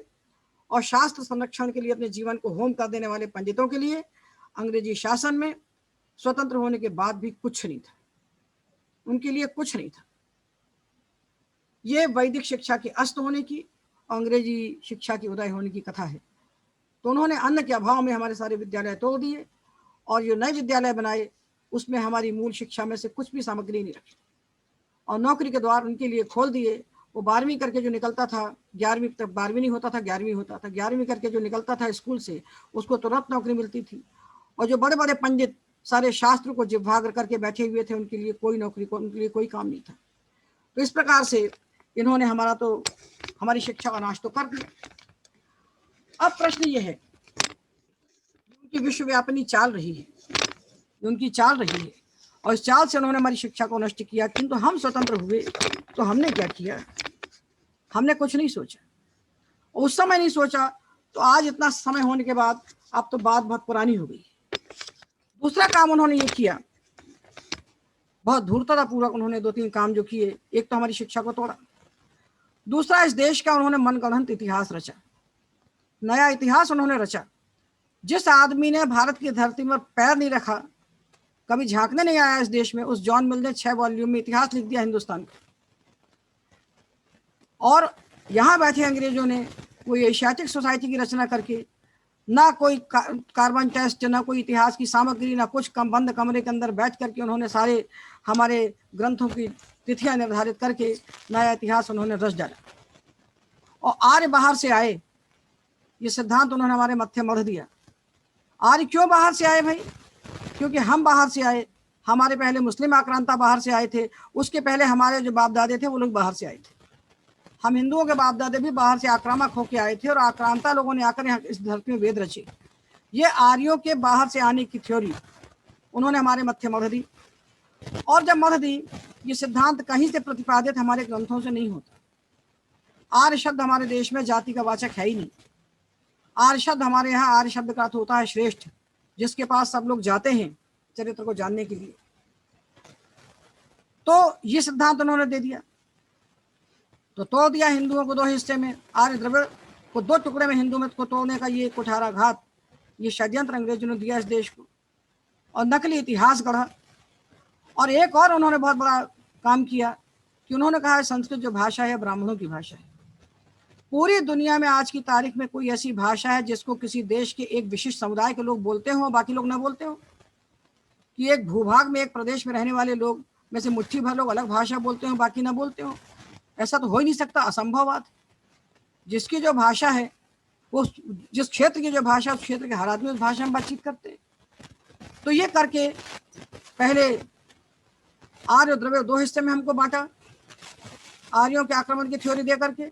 और उसके बाद पूरे हिंदू समाज को तोड़ने के लिए ब्राह्मण को अलग कर दिया कि ब्राह्मण की भाषा संस्कृत है, बाकी लोगों को संस्कृत से क्या लेना देना, तो लोगों को विमुख कर दिया। तो संस्कृत साहित्य का इतना बड़ा जो प्रमाण हमारे पास बैठा है, जहाँ नाई धोबी जुलाहे और घुड़सवार और रथ सवार सबके सब संस्कृत में वार्तालाप कर रहे हैं, तो वो प्रमाण नहीं है। अंग्रेजों का बनाया इतिहास प्रमाण हो गया। और फिर उस इतिहास को प्रमाणित करने के लिए उन्होंने भारतवर्ष से कुछ हिस्टोरियंस को चुना, इतिहासवेत्ताओं को, और चुन करके उनसे अपनी बात को प्रमाणित करवा के ग्रंथ लिखवा लिए, और उनको राय बहादुर इत्यादि बड़े बड़े खिताब दे दिए, बड़ी बड़ी उपाधियां उनको दे दी, बड़े बड़े नौकरियां उनको दे दी। और वही इतिहास हमारे देश के बच्चे आज तक पढ़ रहे हैं, जिस इतिहास को पढ़ने से अपने भारतीय होने के गौरव की अनुभूति भी पैदा नहीं होती बच्चे के भीतर। और सिलेबस में वही है, यदि बच्चा वो नहीं लिखेगा तो उसको नंबर नहीं मिलेंगे। तो ये सारी व्यथा कथा पूरी उन्होंने बना करके ऐसी बढ़िया रख दी कि मरने के बाद, उनके जाने के बाद, उनको बता गए थे कि हमारे जाने के बाद भी ये है यहाँ की जनता के जो हिंदू लोग हैं, ये अंग्रेज भले ही ना बनेंगे किंतु ये हिंदू नहीं रह जाएंगे। तो ये उनकी आत्मा आज ठंडी हो रही है, और हमारे देश की जनता लक्ष्यहीन होकर जिस दिशा में जा रही है वो हमारे सामने है। दान इस धरती का सबसे बड़ा धर्म का अंग है। इस देश के चोर डाकू भी किसान जब फसल काटता है तो पहले निकाल के दान का हिस्सा अलग कर देता है, पहला हिस्सा अपने घर में लेके नहीं जाता। चोर डाकू भी दान करते हैं, किंतु वो दान का क्या हुआ? ये तो एक पार्ट हुआ इनका। दूसरा क्या हुआ कि इस देश में लाखों लाख कथावाचक पैदा हो गए, लाखों कथावाचक पैदा हो गए जो देश विदेश में जाके नाचने गाने की कथा कहते हैं, ताली बजवा के नचवाते हैं, और राधे राधे रटो चले आएंगे बिहारी, और सारा धन आपकी जेब पर लूट लेते हैं। ये जो कथा कही जाती है, जिस गद्दी में बैठ के, उस गद्दी का नाम व्यास गद्दी है। तो भगवान वेद व्यास ने वेदों को व्यवस्थित किया, सारे पुराण लिखे, महाभारत लिखा। जब तक उनको आप नहीं जानते तब तक उस गद्दी में बैठने का किसी को हक नहीं बनता। और उस व्यास गद्दी से जो पैसा आता है वो धन भारतीय शिक्षा के लिए होना चाहिए, वो महात्माओं के पेट में जाने के लिए नहीं होना चाहिए। और कोई महात्मा उस गद्दी से बैठकर ये नहीं कहता कि संस्कृत पढ़े बिना आपके जीवन का उद्धार नहीं होगा। ये बहुत बड़ी दुकानदारी आ गई, बीच में फंस गई। तो समाज का जो धनाढ्य वर्ग है, जो शिक्षा के लिए कुछ कर सकता है, उसकी बुद्धि पर इन्होंने जाल फैला लिया। तो आज जनता के आदर्श या तो बाबा हो गए, या अभिनेता हो गए, या खिलाड़ी हो गए। जनता के पास कोई आदर्श ही नहीं रहेगी। अरे ये तो चरित्रों की धरती है भारतवर्ष। इस देश का छोटे से छोटा चरित्र भी विश्व के बड़े से बड़े चरित्र से बहुत बड़ा है। ये चरित्रों की धरती है। इतने अद्वितीय अद्भुत चरित्र इस देश में भरे पड़े हैं। अब तो दुनिया बहुत छोटी है, एक बटन दबाने से पूरी दुनिया दिख जाती है मुट्ठी में। विश्व साहित्य में ऐसे चरित्र हैं क्या जैसे हमारे देश के चरित्र हैं? वो सब किनारे चले गए। तो किसी का आदर्श हो गया कोई अभिनेता, किसी का आदर्श हो गया कोई खिलाड़ी, और किसी का आदर्श हो गए कोई ये बाबा जी जो लूट करके जनता का धन ले जाते हैं। क्यों? अपने और मनुष्य जीवन की सबसे बड़ी हानि कही गई है बुद्धि की परतंत्रता। अपनी बुद्धि किसी के हाथ में नहीं देना चाहिए, अपनी बुद्धि किसी को नहीं सौंपना चाहिए। मूढ़ पर प्रत्यय ने बुद्धि, जो दूसरे के विश्वास से अपनी बुद्धि को चलाता है उसको मूर्ख कहा गया है। तो अब हमारे देश की जो जनता है, इसके सामने कोई लक्ष्य नहीं है। इसको कुछ नहीं मालूम कि ये कौन है, इसको कुछ ज्ञान नहीं कि इसको क्या करना चाहिए। और जो गीता में भगवान ने कहा है ना, इदम अद्य मया लब्धम इमं प्राप्स्ये मनोरथम इदम अस्ति इदमपि मे भविष्यति पुनर्धनम असौ मया हतः शत्रुर् हनिष्ये चापरानपि ईश्वरो महं भोगी सिद्धो हम बलवान सुखी आढ्यो विजनवान अस्मि कोन्योश्च सदृशो मया यक्षे दास्यामि मोदिष्ये इत्यज्ञान विमोहिता अनेक चित्त विभ्रांता मोहजाल समावृता। यही है। तो ये सब भरे पड़े कि इतना हो गया है, इतना और हो जाए। कामो भोग परमा एतावति निश्चिता। कामोपभोग में लगे हुए ये लोग जो हैं, ये धर्म के द्वारा भी काम को चाहते हैं, धर्म के द्वारा भी अपनी कामनाओं की पूर्ति चाहने वाले ये लोग, इनको भारत से और भारतीयता से और अपनी जड़ों से और अपने शास्त्रों से इनका कोई प्रयोजन नहीं रहेगा। ऐसे निष्प्रयोजन लोग समाज में चारों तरफ भरे हुए पड़े हैं। इनके बीच में से हमको रास्ता निकालना है, निकालना चाहिए।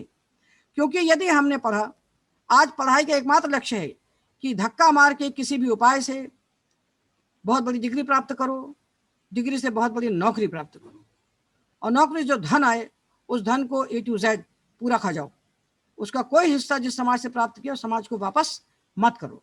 यदि तुम्हारे मन में दान देने की इच्छा होगी तो पीछे बहुत सारे खड़े हैं आपके धन को लूटने के लिए। तो शिक्षा के लिए कहाँ से धन आएगा? जिस शिक्षा में नीति नहीं है, जिस शिक्षा में अध्यात्म नहीं है, जिस शिक्षा में आत्मा का विचार नहीं है, जिसमें बुद्धि के द्वार खोलने का कोई उपाय नहीं है, वो शिक्षा शिक्षा है ही नहीं। ये यंत्र बनाने वाली शिक्षा जिसको हम शिक्षित कहते हैं, ये किस बात के हैं? आजकल के युवक युवतियां जो सड़कों में घूम रहे हैं, कोई लक्ष्य ही नहीं इनके जीवन का। इन्होंने सारी मर्यादाओं को खो दिया है। हमारे देश में शिक्षा जो थी वो गुरुकुलों में होती थी, और अब आज के लोग भले ही स्वीकार न करें, किंतु शिक्षा स्त्रियों के लिए और पुरुषों के लिए अलग अलग होना चाहिए। सहशिक्षा ने मर्यादाओं को तोड़ा है।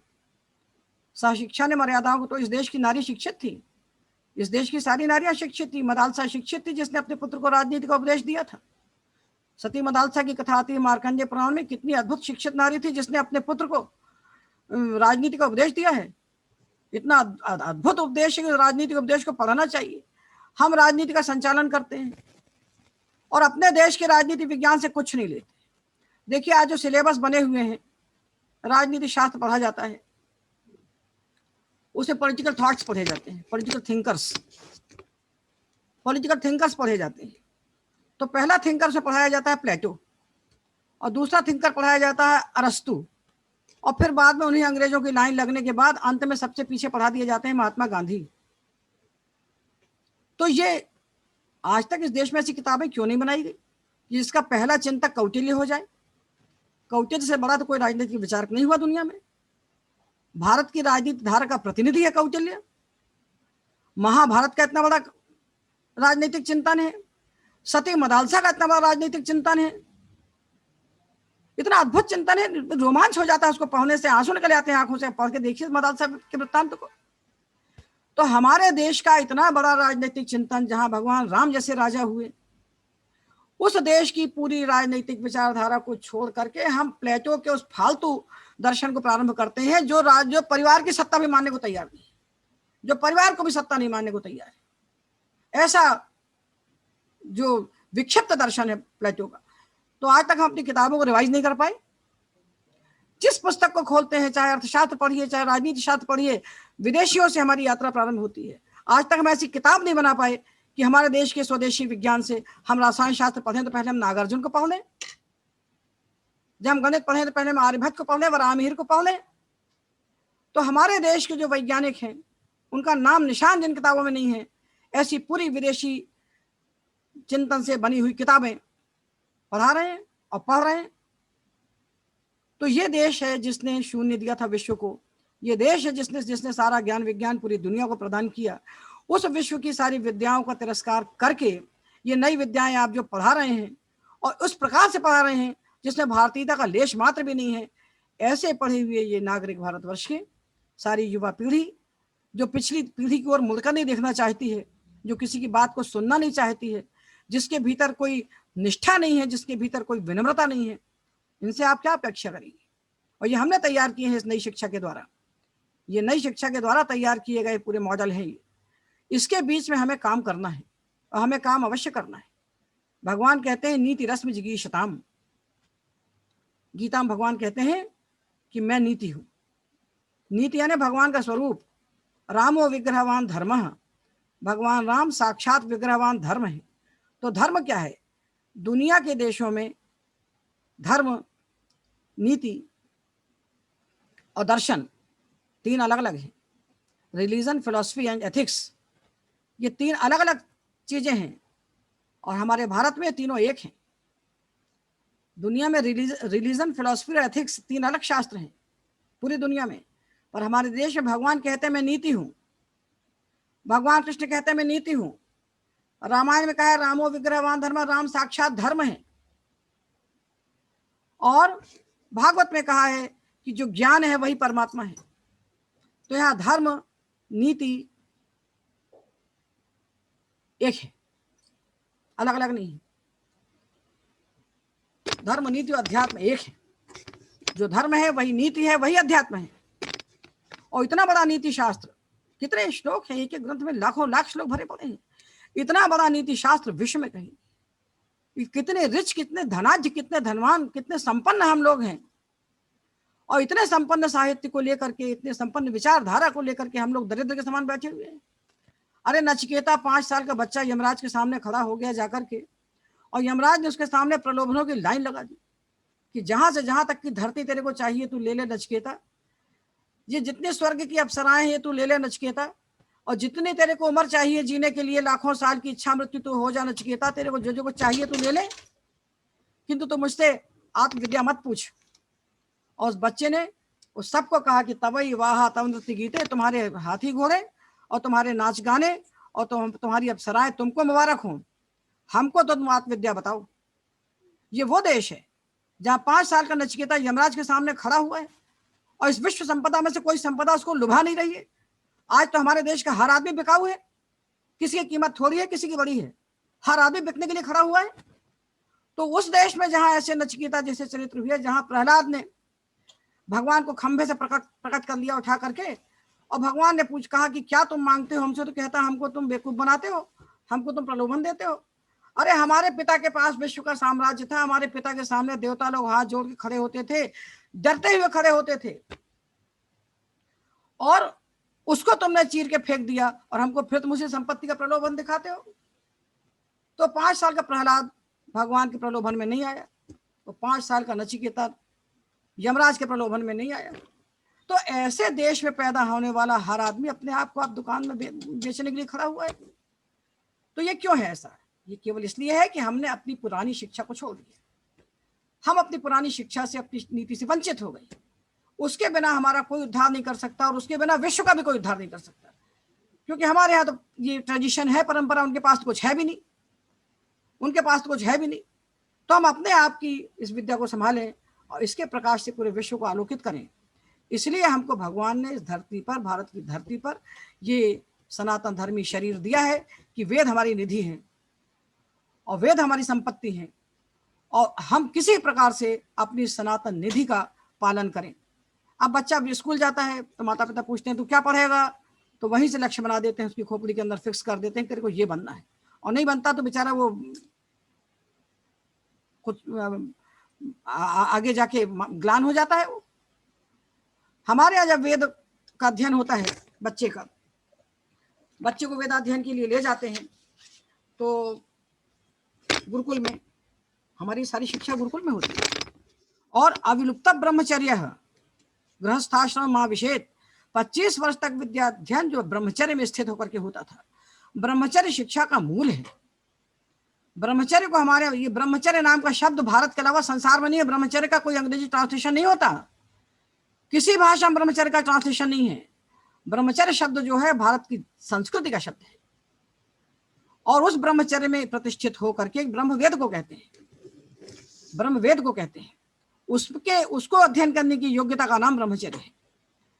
तो ब्रह्मचर्य प्रतिष्ठित होकर वेदाध्ययन करना, शिक्षा अध्ययन करना, विद्याध्ययन करना, और उसके बाद गृहस्थाश्रम प्रवेश करना। वेदा नधीत वेद उदौ वेदम चापि यथाक्रमम अविलुप्त ब्रह्मचर्यो गृहस्थाश्रम आविषेद। 4 वेद मत पढ़ो तो 2 पढ़ो, 2 नहीं पढ़ो तो 1 पढ़ो। तो कम से कम अध्यात्म विद्या का समग्र ज्ञान अर्जित करके उसके बाद गृहस्थाश्रम प्रवेश करने वाला जो गृहस्थ होता था, वो गृहस्थाश्रम में रहकर भी ब्रह्मचर्य का पालन करता था। उसके लिए कितने किस प्रकार। तो जब उसको वेदा ले जाते थे गुरुजी गुरुकुल में, तो उससे पूछते थे कि तुम्हारा कौन आचार्य है? तो विद्यार्थी कहता है हमारे आप आचार्य हैं। तो कहता नहीं, तुम्हारा आचार्य अग्नि है, तुम्हारे आचार्य इंद्र हैं। और बालक वहां अग्नि को देख करके, सूर्य को देख कर प्रतिज्ञा करता है कि जैसे तुम, कहता है प्रतिज्ञा करता है कि अग्नि से कहता है कि हे अग्नि, जैसे तुम देवताओं की निधि है यज्ञ, देवताओं की निधि यज्ञ, कि जैसे तुम देवताओं की निधि यज्ञ के रक्षक हो, वैसे यह मनुष्यों की निधि जो वेद है उसकी रक्षा करें। वेदों की रक्षा करना ही शिक्षा का परम लक्ष्य है। रक्षार्थम वेदानाम अध्येयम व्याकरणम। हम वेदों की रक्षा कर सके, इतना तेज हमारे अंदर तुम भर दो, क्योंकि वेद ही ऐसे ग्रंथ हैं जो पूरे विश्व को अपने आप में समाहित करके पूरे विश्व का कल्याण कर सकते हैं। विश्व का मतलब खाली मनुष्य नहीं होता। हमारे यहाँ जड़ और चेतन 2 तत्व नहीं माने जाते, कुछ भी जड़ नहीं है, सबका सब एक चेतना का प्रकाश है। तो इस पूरा जो विश्व है ये भगवान का दृश्य स्वरूप है, ये भगवान का दिखने वाला स्वरूप है। इस पूरे विश्व की रक्षा केवल वेद के द्वारा हो सकती है और कोई दूसरा उपाय नहीं। तो जैसे देवताओं की निधि यज्ञ है, उसी प्रकार मनुष्य की निधि वेद है, और उस वेद की हम रक्षा कर सकें, इतना विज्ञान हमें तुम प्रदान करो।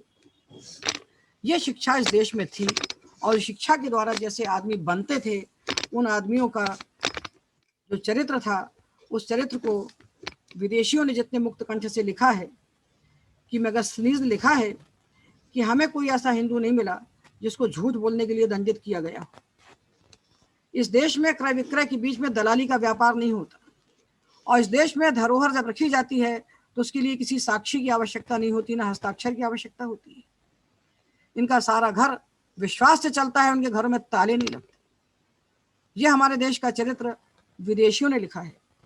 वेनसांग लिखता है कि हिंदू कभी कपट से किसी की वस्तु को हरते नहीं है, और किसी से कूट व्यवहार नहीं करते, और अपने वचन का पालन करते हैं। इनकी प्रामाणिकता जगत में विख्यात है। ऐसे विश्व विश्रुत चरित्र की प्रसवित्री थी इस देश की शिक्षा, जो अपने मन का विकास करने की विधि हमें बताती है। मन के विकास का आजकल पर्सनैलिटी डेवलपमेंट की क्लासेस होती हैं। आजकल सब व्यापार है। आजकल पर्सनैलिटी डेवलपमेंट की क्लासेस होती हैं।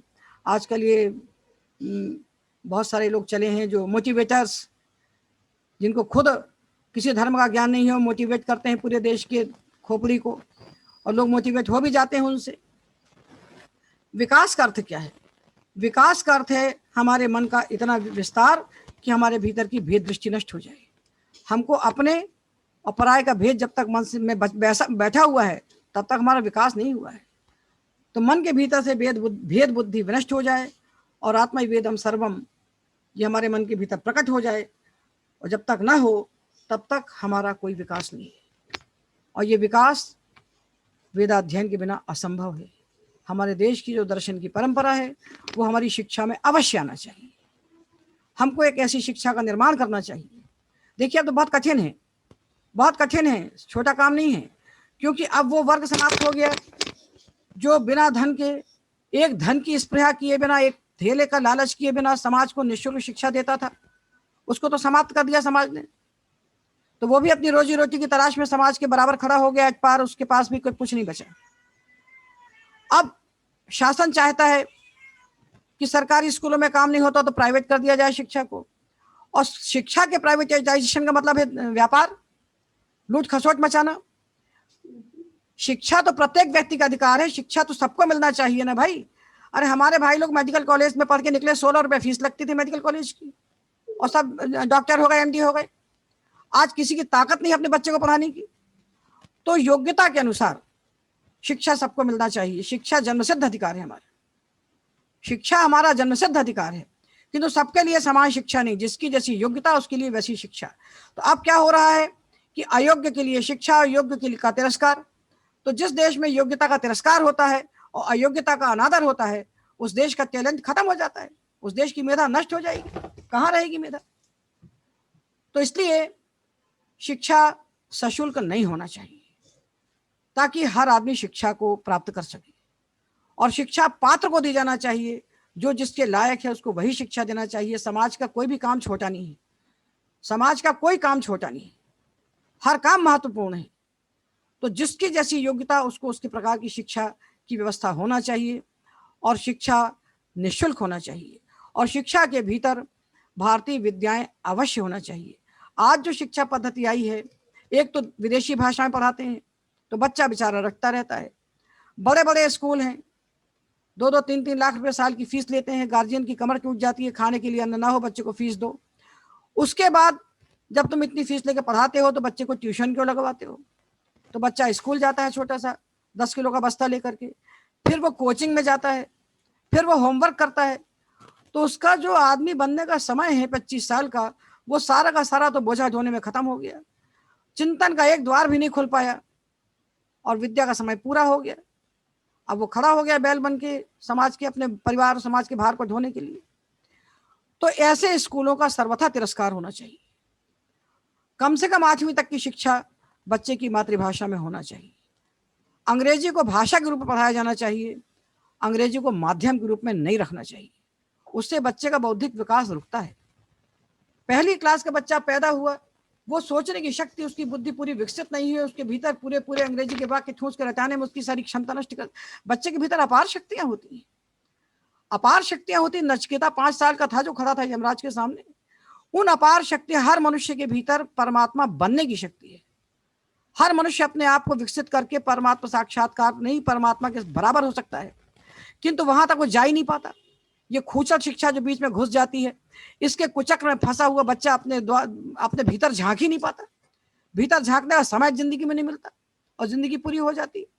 तो शिक्षा के साथ नीति, शिक्षा के साथ अध्यात्म, शिक्षा के साथ व्याकरण, भाषा और साहित्य। साहित्य से मन का विकास होता है, तर्क से बुद्धि का विकास होता है। ना मन का विकास हो पाता, ना बुद्धि का विकास हो पाता। बस अब कहते हैं बच्चे को पैदा होते साथ टेक्नोलॉजी पढ़ाएंगे। अरे भाई, तो 5 साल के बच्चे को टेक्नोलॉजी पढ़ाने में आप जितनी मेहनत करोगे, यदि वो 10 साल का हो जाएगा तो उस बात को 10 मिनट में सीख जाएगा। तो बच्चे का पूरा विकास तो होने दीजिए आप। तो हमें ऐसी शिक्षा बनाना है जिसमें हमारी प्राचीन विद्याएं बहुत सारी ना हो, पर उनका इतना दर्शन बच्चे को हो जाए कि उसके भीतर उनके प्रति महत्व बुद्धि पैदा हो जाए, उनके प्रति जिज्ञासा पैदा हो जाए, कि उनमें से कुछ विद्यार्थी निकल करके उस धरोहर को संभालें, उस वांग्मय को संभालें, और जिनको दूसरे में जाना है तो आगे टेक्नोलॉजी में जाएं, तो उनके सामने ये धन तो बना रहेगा, जीवन जीने की विधि तो रहेगी। आज जीवन जीने की विधि किसी को नहीं मालूम कि मनुष्य के जीवन का लक्ष्य क्या है, मनुष्य के जीवन का फल क्या है, हमको क्या करना है, हम कौन है, क्या करने के लिए आए हैं। और हमारे जीवन का सब कुछ हमारा नहीं है। इतना समाज सामने खड़ा है, जो शर्मा जी ने बात कही अभी, कि भाई ऐसा है कि अपनी आवश्यकताएं कम करो। छोटी बात थोड़े कही है, भारतीय दर्शन का निचोड़ है कि अपनी जरूरत कम कीजिए और सामने वाले को जरूरत हो तो उसको दे दीजिए। इस देश में वो हमने पढ़ा था कि आधी रोटी, कहते हैं बहुत बड़ा है वो क्रिश्चियनिटी, कि वो कहता है आधी रोटी खुद खाओ और आधी रोटी दे दो पड़ोसी को, इसलिए बहुत बड़ा है। तो हम कहते हैं, हमारे यहाँ तो कहा कि पूरी रोटी दूसरे व्यक्ति को दे दो और मर जाओ खुद। ऐसे चरित्र है हमारे यहाँ। रंतदेव की कथा आती है और वो सत्तू का दान करने वाले ब्राह्मण की कथा महाभारत में आती है कि अगर सामने वाला दूसरा आधी रोटी देने के बाद दूसरा कोई भूखा आ गया तो आधी हम क्यों बचा के रखें, वो भी उसको हमें देना चाहिए। तो हमारे तो पूरी रोटी दान करके भूखे मर जाने वालों के चरित्र आते हैं। तो हमारा देश चरित्रों का देश है।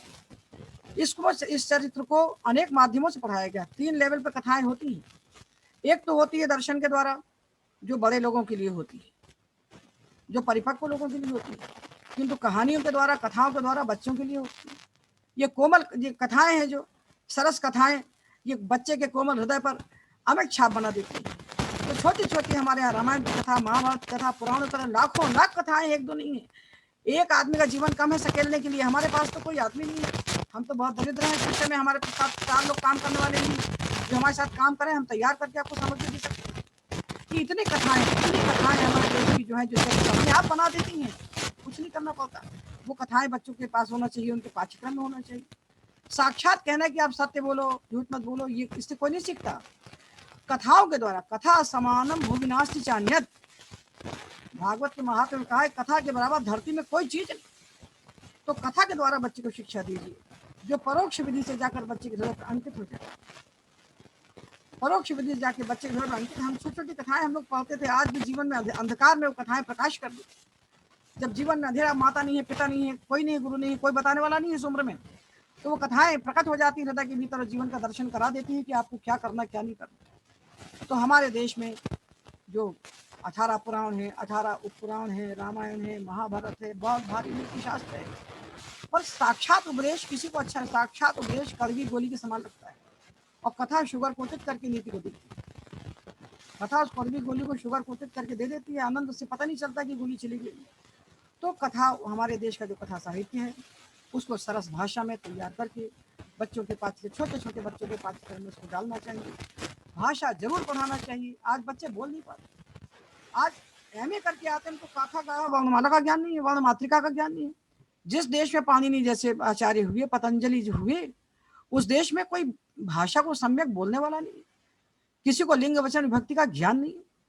तो भाषा और गणित और तर्कशास्त्र और नीति, ये 4 चीजें बेसिक प्राइमरी एजुकेशन में थोड़ा थोड़ा करके आते हुए 5 साल में बहुत कुछ, बहुत होता है 5 साल 7 साल का समय। ये बच्चे के साथ पैरेलल, समानांतर चलना चाहिए। शिक्षा के साथ साथ अलग से समय कभी नहीं आएगा। उसके लिए हमें क्या करना पड़ेगा, ये जो आधुनिक स्कूल हैं, इनका हमें तिरस्कार करना पड़ेगा। इनको छोड़ना पड़ेगा, इनके व्यामोह को छोड़ना पड़ेगा। सरकार ने भी कर दिया कि हर साल परीक्षा देना कोई आवश्यक नहीं है। मत दीजिए परीक्षा, 10 साल तक अपना बच्चा तैयार कीजिए। 10 वर्ष का ऐसा पाठ्यक्रम बनाइए जिस, और अच्छे हमारे पास आचार्य होना चाहिए, जो समर्पित आचार्य हों, जो विषय को जानते हों, और जिनके भीतर समर्पण हो, जिनके भीतर सोच हो कि हमको इस राष्ट्र के नागरिक तैयार करना है। तो 10वीं तक हम शिक्षा को निःशुल्क रखते हुए और सारी परीक्षाओं से विनिर्मुक्त रखते हुए जीवन का एक भाग, क्योंकि अभी क्या होता है, ट्यूशन में और होमवर्क में समय खर्च होता है। अगर वो छोड़ दिया जाए तो 4 घंटे प्राचीन विद्या और 4 घंटे आधुनिक विद्या, 8 घंटे का सिलेबस बना करके हम लोग बच्चे का विकास कर सकते हैं। किंतु करने के लिए संस्था बनाना पड़ेगी। संस्था बनाने के बाद उसके लिए समर्पित अध्यापक हमको लगेंगे, और यदि एक मॉडल तैयार हुआ और उससे लोग तैयार होने लगे, क्योंकि हम मॉडर्न टेक्नोलॉजी को नहीं छोड़ सकते। इसको छोड़ के हमारे बच्चे क्या करेंगे, खड़े हो जाएंगे। तो इसलिए उनको आधुनिक विद्याओं से विमुख न करते हुए अपनी प्राचीन विद्याओं से जोड़ना बहुत आवश्यक है। नहीं तो ये जो राक्षस के समान संतति तैयार हो रही है, राक्षस ये नहीं कहते हैं, जो केवल असुषु रमन्ते इति असुरा, जो अपने लिए जीते हैं, अपने प्राणों की परवाह करते हैं, उनको संसार में किसी की परवाह नहीं है। ऐसे असुर जो तैयार हो रहे हैं, इनसे विनिर्मुक्त करने वाली शिक्षा हमको बनाना है, और इसको हमें अवश्य बनाना चाहिए, क्योंकि भगवान ने हमें सोच दिया है। आज की शिक्षा से विचार का द्वार खुलता ही नहीं। तो इतने लोग जो सुन रहे हैं, उन सबको हम प्रणाम करते हैं लाखों लाख बार, कि आपके भीतर ये चिंतन है, आपके भीतर ये विचार है। इस विचार को फलीभूत कैसे किया जाए। इतने लोग मिलकर कार्य नहीं कर सकते, ऐसा नहीं है। वो कबूतर की कथा आती है ना, कि सारे कबूतर मिलकर इकट्ठे गए तो जाल को लेकर उड़ गए। सारे कबूतर जाल को लेकर के उड़ गए। तो छोटे छोटे कबूतर संघ की शक्ति से, समुदाय की शक्ति से जाल को लेकर के उड़ गए। तो हम लोग भी अपनी शक्ति से इस काम को कर सकते हैं। ये कराल युग है, कठोर युग है। अंधेरा युग है, इसमें संदेह नहीं कि हम स्वतंत्र नहीं हुए हैं। हमारी आत्मा स्वतंत्र नहीं है, हमारा विचार स्वतंत्र नहीं है, हमारी शिक्षा पद्धति स्वतंत्र नहीं है, हमारा सोच स्वतंत्र नहीं है, हमारा मानस स्वतंत्र नहीं है। हम सर्वात्मना परतंत्र हैं। केवल हमारा झंडा है, हमारी सत्ता है, हम राष्ट्रीय हमको राजनीतिक स्वतंत्रता मिली है, किंतु वैचारिक स्वतंत्रता हमारे पास नहीं है। ये हमें अर्जित करना है, और इसको अर्जित करने के लिए हमें अपने आप से जुड़ना होगा। हमको अपनी प्राचीन विद्याओं से जुड़ना पड़ेगा, उसके बिना हम कुछ नहीं कर सकते। तो इसलिए ब्रह्मचर्य में प्रतिष्ठित होकर ब्रह्मचर्य की महिमा को जानते हुए और अपने राष्ट्र की संपदा का महत्व समझते हुए इसकी रक्षा के लिए संकल्प हो करके हमें एक नई शिक्षा नीति बनाना चाहिए और उसका आरंभ कर देना चाहिए। क्योंकि कभी ऐसा नहीं होगा कि सारे साधन एक साथ इकट्ठे मिल जाएं, ऐसा कभी नहीं होता। साधन आते हैं, अपने आप आते हैं। यदि हमारा संकल्प शुद्ध होता है तो भगवान करते हैं। हमने यहीं इस कोने में बैठे बैठे बिलासपुर के, छत्तीसगढ़ के बिलासपुर के नाम के कोने में बैठ के हमने पाणिनि व्याकरण को एक नई विधि दे दी, एक नया कार्य कर दिया। हमने एक नई विधा तैयार कर दी कि जिस व्याकरण को 12 साल तक आदमी रखता रहता था, उसको हम 6 महीने पढ़ा देते हैं हाथ पार। हमने एक नए प्रस्थान की स्थापना कर दी। तो कुछ नहीं है, जब भगवान के लिए हम कार्य करते हैं, अपने लिए कार्य को छोड़ देते हैं, तो भगवान स्वयं साथ उसको सिद्ध करते हैं। मनु भगवान ने कहा है कि असंभव कुछ भी नहीं है, असंभव कुछ नहीं है। विश्व की संस्कृति और भारत की संस्कृति में जो अंतर है वो एक शब्द में, वो ये अंतर है कि हमारी संस्कृति तपस्या की संस्कृति है और पश्चिम की सारी संस्कृति भोग की संस्कृति है। वो भोग से भोग की ओर जाते हैं, मरने के बाद भी वो ज्यादा बड़े भोग को ढूंढते हैं, किंतु हम भोग को त्याग करके तपस्या की ओर जाते हैं। तो उनकी संस्कृति भोग की संस्कृति है, हमारी तपस्या की संस्कृति है। तो भगवान मनु कहते हैं कि यद दुस्तरम यद दुरापम यद दुर्गम यच्च दुष्क्रमम सर्वम तत्तपसा साध्यम तपो ही दुर्तिक्रमम। जो दुर्गम से दुर्गम है, जो दुस्तर है, जो दुष्प्राप्य है, वो सब कुछ तपस्या से सिद्ध हो जाता है। तपस्या का अतिक्रमण कोई नहीं कर सकता। इसलिए तप प्रधान संस्कृति है। हमारा देश तप प्रधान देश है, ये तपस्या की संस्कृति है। और आप सबकी तपस्या मिलकर के कार्य को नहीं कर सकती, ऐसा नहीं है। आप सब इतने मनस्वियों की तपस्या मिलकर के एक नई दिशा, नया चिंतन, नई शिक्षा समाज को दे और उसका प्रतिफल इस प्रकार का दिखे कि पूरा समाज उसका अनुकरण करने के लिए विवश हो जाए। ये हमें करना पड़ेगा, और नहीं तो ये विश्व एकता की बातें, विश्व बंधुत्व की बातें, ये थियरी भी नहीं रह जाएंगी, प्रैक्टिकल तो बहुत दूर की बात है, ये बोलने के लिए भी नहीं रहेंगी। क्योंकि आज जो मानव तैयार हो रहे हैं, जो देखिए वेद ने कहा है कि शिक्षा का लक्ष्य क्या है? मनुर्भव, मनुर्भव, आदमी बनो, आदमी बनो और आदमी बनाओ। शिक्षा का लक्ष्य है आदमी बनना, हमारे भीतर की जो आदमियत है उसको प्रकट करना। वेद कहते हैं मनुर्भव, तो आदमी बनाने वाली शिक्षा कि हम पहले आदमी तो बने, हमारे भीतर मानवता तो पैदा हो। तो सब तो दानव हो गए हैं, कौन मानव है? तो ये दानवों को मानव बनाने वाला जो विज्ञान है उसी का नाम शिक्षा है। और वो शिक्षा जिस पद्धति से खुलेगी, जिन ग्रंथों को पढ़ने से आएगी, और क्रम से आती है, एक दिन में बोलने से नहीं आती, उपदेश मात्र से नहीं आती, ये क्रमिक आती है। वो विज्ञान हमारे भीतर प्रकट हो और उसको हम समाज को दे सकें, ये लक्ष्य बना करके हम लोगों को काम करना चाहिए। बहुत सारे विद्वान हैं भारत में, ऐसी बात नहीं है, और उनके चिंतन को लेकर के थोड़ा हमको बहुत सारा नहीं चाहिए। तो जिनको शास्त्र पढ़ना है वो शास्त्र पढ़ने के लिए जाएं, किंतु जिनको शास्त्र नहीं पढ़ना है उनको भी ये जरूर अवश्य पढ़ना है। जैसे भोजन सबके लिए आवश्यक है, शरीर के लिए भोजन जैसे आवश्यक है, इसी प्रकार मन बुद्धि के विकास के लिए जो तत्व आवश्यक है उसकी उपेक्षा करके जो जीवन जिया जा रहा है वो आसुरी जीवन जीने वाले के लिए भी घातक है और समाज के लिए भी घातक है। उससे किसी को कुछ नहीं मिल रहा है, उससे मानव जीवन की परम हानि हो रही है और जीवन की सार्थकता कहीं से नहीं हो रही है। ऐसे सारे लोग जो हैं प्रभवन्त्युग्र कर्माणः क्षयाय जगतो हिताः, ये जगत का क्षय करने के लिए खड़े हुए। ये बात भगवान को दिख रही है। गीता में भगवान ने 16वें अध्याय में कितने उससे कहा कि प्रवृत्तिंच निवृत्तिंच जनान विदुर आसुरा, जो आसुर लोग हैं उनको क्या करना नहीं मालूम और क्या नहीं करना ये भी नहीं मालूम। न शौचम ना पिचाचारो न सत्यम तेषु विद्यते, उनको न शौच का ज्ञान है, न आचार का ज्ञान है, न सत्य का ज्ञान है। असत्यम प्रतिष्ठन्ते जगदाहुरनीश्वरा रनीश्वरम अपरस्पर संभूतम किमन्यत काम हेतुकम। वो कहते हैं जगत जो है ना ये केवल स्त्री पुरुष के संयोग से पैदा हो गया है और ये तो काम के भोग के लिए बना हुआ है। तो जिनका परम पुरुषार्थ काम है, तो 4 पुरुषार्थ भगवान हमारे लिए निर्धारित किए हमारी परंपरा ने, धर्म अर्थ काम मोक्ष, ये पुरुषार्थ हैं। और केवल काम पुरुषार्थ हो ही नहीं सकता। तो कि मंदिर उनको सबको आज सबको यही पता है कि क्यों बहुत सारा पैसा कमाना है ताकि बहुत सारा भोग कर सके। तो कि मन्यत काम हेतुकम, ये जगत जो है ये केवल काम का हेतु है, काम ही इसका कारण है और इसके सिवा और कुछ भी नहीं है। एताम दृष्टिमवष्टभ्य नष्टात्मानोपबुद्धया प्रभवन्ति उग्र कर्माणः क्षयाय जगतो हिताः। ये जो लोग हैं ये जगत का क्षय करने के लिए खड़े हुए हैं। और काममाश्रित्य दुष्पूरम दम्भमान मदान्विता मोहात् गृहीत्वा सद्ग्राहान् प्रवर्तन्ते शुचिव्रताः। ये दम्भी मानी और मद से युक्त जो व्यक्ति हैं इनकी कामनाएं कैसी हैं? अनंत कामनाएं। ये अनंत कामनाएं समाज को जीने नहीं देती।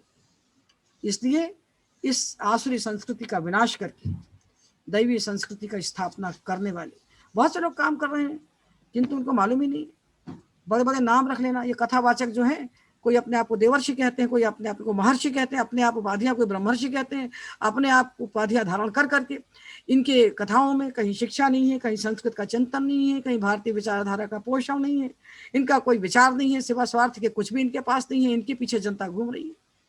तो ये सब का परित्याग करके जो संस्कृति जो विचार पूरे विश्व के लिए हितकारी नहीं होता उस विचार का अनुपालन करके एक कदम भी हमें आगे समाज में नहीं बढ़ाना चाहिए। उससे हमारी भी हानि होती है और जगत की भी हानि होती है। इसलिए गीता में भगवान ने कहा उसको देखना चाहिए और हमारे ऋषियों ने जो तत्व दर्शन दिया वेदों में और उपनिषदों में उसका चिंतन करना चाहिए। और उसके बिना मनुष्य का समग्र आखिरकार मनुष्य पशु में अंतर क्या रह जाएगा? मनुष्य पशु तो अपनी प्रकृति में स्थिर है, पशु अपराध नहीं करता, वो अपनी प्रकृति के अनुकूल चलता है। प्रकृति के प्रतिकूल चल के पूरे विश्व का क्षय करने के लिए, पूरे विश्व का हित करने के लिए जो खड़ा है वो मनुष्य है। इसलिए सारा धर्म, सारा नीति, सारी नीति, सारा उपदेश मनुष्य के लिए है, उससे उसको जोड़ना है। और जो शिक्षा मनुष्य को मनुष्य नहीं बनाती वो शिक्षा नहीं है। इसलिए मानव को मानव बनाने वाली शिक्षा जो हमारे हिंदू धर्मशास्त्रों में है, जो हमारे भारतीय धर्मशास्त्रों में है, उसको शिक्षा के साथ जोड़ करके, आधुनिक शिक्षा के साथ मिला करके हमें ऐसे मानव तैयार करना है जो विश्व का कल्याण कर सकें और भारत की संपदा की रक्षा कर सकें। ये हम आपसे निवेदन करते हैं। आपने हमें सुना, हम आपके आभारी हैं। और आप कुछ प्रश्न करना चाहते हैं तो हम आपसे बात कर सकते हैं। बहुत बहुत आभार, बहुत बहुत आभार, बहुत बहुत धन्यवाद। आपने अपने विचार इतने सिंपल वे में, इतने अच्छे ढंग से आपके सभी विचारों को हम मिनिस्ट्री ऑफ एजुकेशन तक भी, नीति आयोग तक भी और भारत की शिक्षा प्रणाली को जितने लोग भी बनाने वाले हैं उन सब तक, हम एनआरआईज का जो अपना एक फोरम है प्रोफेसर सत्येंद्र धीमान जी के साथ मिलकर, तो उन सब के माध्यम से इस पूरी चीज को आगे हम लेकर चलेंगे। आपके विचार बहुत ही पूजनीय है। थोड़ा सा अगर आप 2 मिनट बता सकें कि जो आपका संस्थान बिलासपुर में है ये इस समय किस तरीके से क्या शिक्षा दे रहा है और यहाँ पर किस चीज का आयोजन है, तो थोड़ा सा उस पर प्रकाश डालें तो मैं बहुत आभारी हूँ। एक बात तो ये, जो शिक्षा नीति बनाने वाले लोग देश के हैं वो सब अंग्रेजी खोपड़ी के लोग हैं, वो नहीं करेंगे कुछ, उसके अंदर ऐसे लोग नहीं हैं। इसलिए पहले क्या था, ये राज्यसभा बनी थी ना, राज्यसभा इसलिए बनी थी कि जो चुनाव लड़के नहीं जा सकते वो मनोनीत होकर के वहाँ पहुँचे, देश के जो विद्वान हैं, बुद्धिजीवी लोग हैं, राज्यसभा में जाएं। तो वहाँ सारे अभिनेता जाके बैठ गए वहाँ। अब वह अभिनेता खिलाड़ी जाके बैठ गए राज्यसभा। तो राज्यसभा जो बुद्धिजीवियों के लिए बनी थी वहाँ ये सब पहुँच गए, नाचने गाने वाले लोग। तो जिस देश में नचैया गवैया आदर्श होंगे उस देश की क्या गति होगी। तो आप बात किससे करेंगे? जो बात समझने वाला होगा उसी से तो आप बात करेंगे ना। तो बहुत खराब दशा है, उसको आप विचार करके सोचिएगा। बहुत बड़े संघ से जुड़े हुए हैं और आपकी शक्ति बहुत ज़्यादा है, आप सोच करेंगे तो अच्छी बात है। जहाँ से हमारा विचार लगेगा हम आपके साथ हैं। अब हमारे पास जो संस्था है ये कुछ नहीं, हम अकेले संस्था हैं। ये संस्था के पास कहीं से सरकार से कोई पैसा नहीं है। हम रिटायर्ड हैं, हम संस्कृत के प्रोफेसर से रिटायर्ड हैं, हमारे पति इंग्लिश के प्रोफेसर थे, तो हम दोनों पेंशनर हैं और हम दोनों को पेंशन मिलती है और भगवान की कृपा से हमारे जीवन की सब आवश्यकताएं समाप्त हो चुकी हैं। हमारे जीवन की अब कोई ज़रूरत नहीं बची है। तो हमने इस बात का चिंतन किया कि भारत को जानना है। यदि हमको समग्र भारत को जानना है तो संस्कृत को जानना पड़ेगा। संस्कृत के बिना हम भारतवर्ष को नहीं जान सकते, क्योंकि संस्कृत के जो ग्रंथ हैं उनको पढ़ने से तो आपको ज्ञान होगा कि भारतीयता क्या है, हमारी, हम कैसे थे, कौन थे, क्या थे। और संस्कृत को जानने के लिए व्याकरण का ज्ञान अनिवार्य है। बिना व्याकरण के आप पूरी संस्कृत जान नहीं सकते। ये संस्कृत भारती ने जो संस्कृत का प्रचार प्रसार किया है, ये 2-2 4-4 शब्द जानते हैं, मुट्ठी भर की भाषा जानते हैं। जितनी बड़ी भाषा जानता है 2 साल का बच्चा, उस भाषा को जानने से संस्कृत साहित्य की रक्षा नहीं हो सकती। तो भारत को जानने के लिए संस्कृत का ज्ञान और संस्कृत को जानने के लिए व्याकरण का ज्ञान आवश्यक है। और व्याकरण पढ़ने की जो विधियां हमारे देश में हैं हजारों साल से, वो इतनी जटिल और कठिन है कि 12-12 साल लग जाता है व्याकरण को समझने में। तो लोग डरते हैं व्याकरण से, और व्याकरण को छोड़कर जो पढ़ते हैं उन्हें कुछ आता वाता नहीं है। उनके हाथ में डिग्री और नौकरी आती है और विद्या नहीं आती है। यह हमारे चिंतन का विषय रहा। तो करते करते भगवान हमारे भीतर प्रकट हुए और उन्होंने हमको ऐसा रास्ता दिखाया कि वो पाणिनि की जो अष्टाध्यायी है, उस अष्टाध्यायी का विज्ञान हमको दिखने लगा। और दिखते दिखते दिखते दिखते पिछले 40 साल में हमने उस विज्ञान को स्थिर कर दिया और हम आज 6 महीने में उस पाणिनि की अष्टाध्यायी का दर्शन 10 साल के बच्चे को भी करा देते हैं। हमने पूरे टेक्निक को हटा के एक नया प्रस्थान स्थापित किया, एक नई विधा बनाई हमने। और हमने देखा पाणिनि की अष्टाध्यायी बिल्कुल मैथमेटिकल है। अभी 3 बजे हमको उस पर एक व्याख्यान देना है JNU में, उसी पाणिनि की अष्टाध्यायी पर, अभी 3:30 बजे। तो पाणिनि की अष्टाध्यायी जो मैथमेटिकल है, जो पूरी जो बनी हुई है, उसकी जैसी प्रोग्रामिंग की है पाणिनि ने, और जिस प्रकार से बनाया है वैसा तो पढ़ा ही नहीं जाता। उसको पढ़ाने की विधि गलत है, जिसको पढ़ने से 12 साल लग जाते हैं। तो वो विधि हमारे भीतर प्रकट हुई, तो हमने उसको समझा, और समझा तो समझ में आता ही चला गया। पिछले 40 साल से इस काम को हम कर रहे हैं। और जब प्रकट हुआ तो हमने उस पर किताबें लिखी, और किताबें छप गई। तो हमको लगा किताबें तो हम मर जाएंगे, तो किताबें लाइब्रेरी में धूल खाएंगी। ये विद्या साक्षात मनुष्य को देना चाहिए। वेद में जब ऋषियों ने दर्शन किया सत्य तत्व का, तो खड़े हो गए पहाड़ पे और चिल्लाते हैं वहां से कि शृण्वन्तु विश्वे अमृतस्य पुत्राः आये धामानि विश्वानि तस्तु वेदाहमेतं पुरुषं महान्तम् आदित्यवर्णं तमसः परस्तात् तमेव विदित्वाति मृत्युमेति नान्यः पंथा विद्यते नाय। वो खड़े हो गए कि हमने उस परम तत्व को जान लिया है, मैं उस परम तत्व को जान गया हूं, तुम लोग भी सुन लो इसको। तो हमने सोचा कि हम एक संस्था बनाएं, और ये जो विद्या हमने जानी है, ये पद्धति हमने जानी है, इसको हम 150 लोगों को दे के मरें। तो हमने इस संस्था को बनाया पाणिनि शोध संस्थान नाम से। और तब से इस संस्था में अब बनाया, तो विद्यार्थी कहाँ से आएंगे? जो आएंगे उनको आवास भोजन देना पड़ेगा। तो आवास भोजन शिक्षा इनको हम निःशुल्क देते हैं। बच्चे हमारे घर में आते हैं और हमारे परिवार के साथ रहते हैं। हमारे पास बहुत साधन नहीं, हमारा एक ही रसोई घर है, उसी में एक साथ भोजन बनता है, हम लोग मिलकर बनाते हैं, मिलकर खा लेते हैं और बाद में विद्या का चिंतन करते हैं। तो हमने कम से कम 1000 विद्यार्थी, तो 21 साल से हम संस्था को चला रहे हैं, तो लगभग 1000 विद्यार्थियों को हमने शिक्षित किया है। अब 1000 बीज जब बोए हमने, तो नष्ट होने के बाद भी हम तो कहते हैं 100 विद्यार्थी तो हमारी धरती पर जरूर तैयार हैं, जागरूक, जो इस विद्या को जानते हैं और इसको मानते हैं, इस पर काम कर रहे हैं। तो हमने बीज वपन कर दिया, और बाकी कुछ नहीं। हम चाहते तो जरूर थे कि हम एक ऐसा विद्यालय जैसा आप चाहते हैं, हमारे हृदय में इच्छा थी बनाएं, किंतु हमारे पास न जनशक्ति है, न धन शक्ति है, और हमारे पास लेखन का काम बहुत ज़्यादा बाकी है। हमारी 50 किताबें पब्लिश हो चुकी हैं, किंतु अभी हमें 6 किताबें कम से कम और लिखना है। क्योंकि अभी हमने जो लिखा था, पहले हमने हिंदी में लिखा, और हिंदी में लिखने के बाद हमको समझ में आया, जब हमने उसको लेकर के भारत के अलग अलग कोनों में उस पर कार्यशाला की, तो समझ में आया कि हिंदी का क्षेत्र छोटा है, संस्कृत का क्षेत्र बड़ा है। संस्कृत विश्व भाषा है, संस्कृत में लिखेंगे तो पूरी दुनिया के लोग पढ़ेंगे, और हिंदी को पढ़ने से हिंदी भाषी लोग पढ़ेंगे, बाकी लोग नहीं पढ़ते। तो हमने उस कार्य को अब संस्कृत में लिखना शुरू किया है। तो 6 किताबें हमारी अभी बाकी हैं, और भगवान का जीवन देंगे तो पूरा हो भी जाएगा, क्योंकि भगवत कार्य है, हमारा कार्य है नहीं।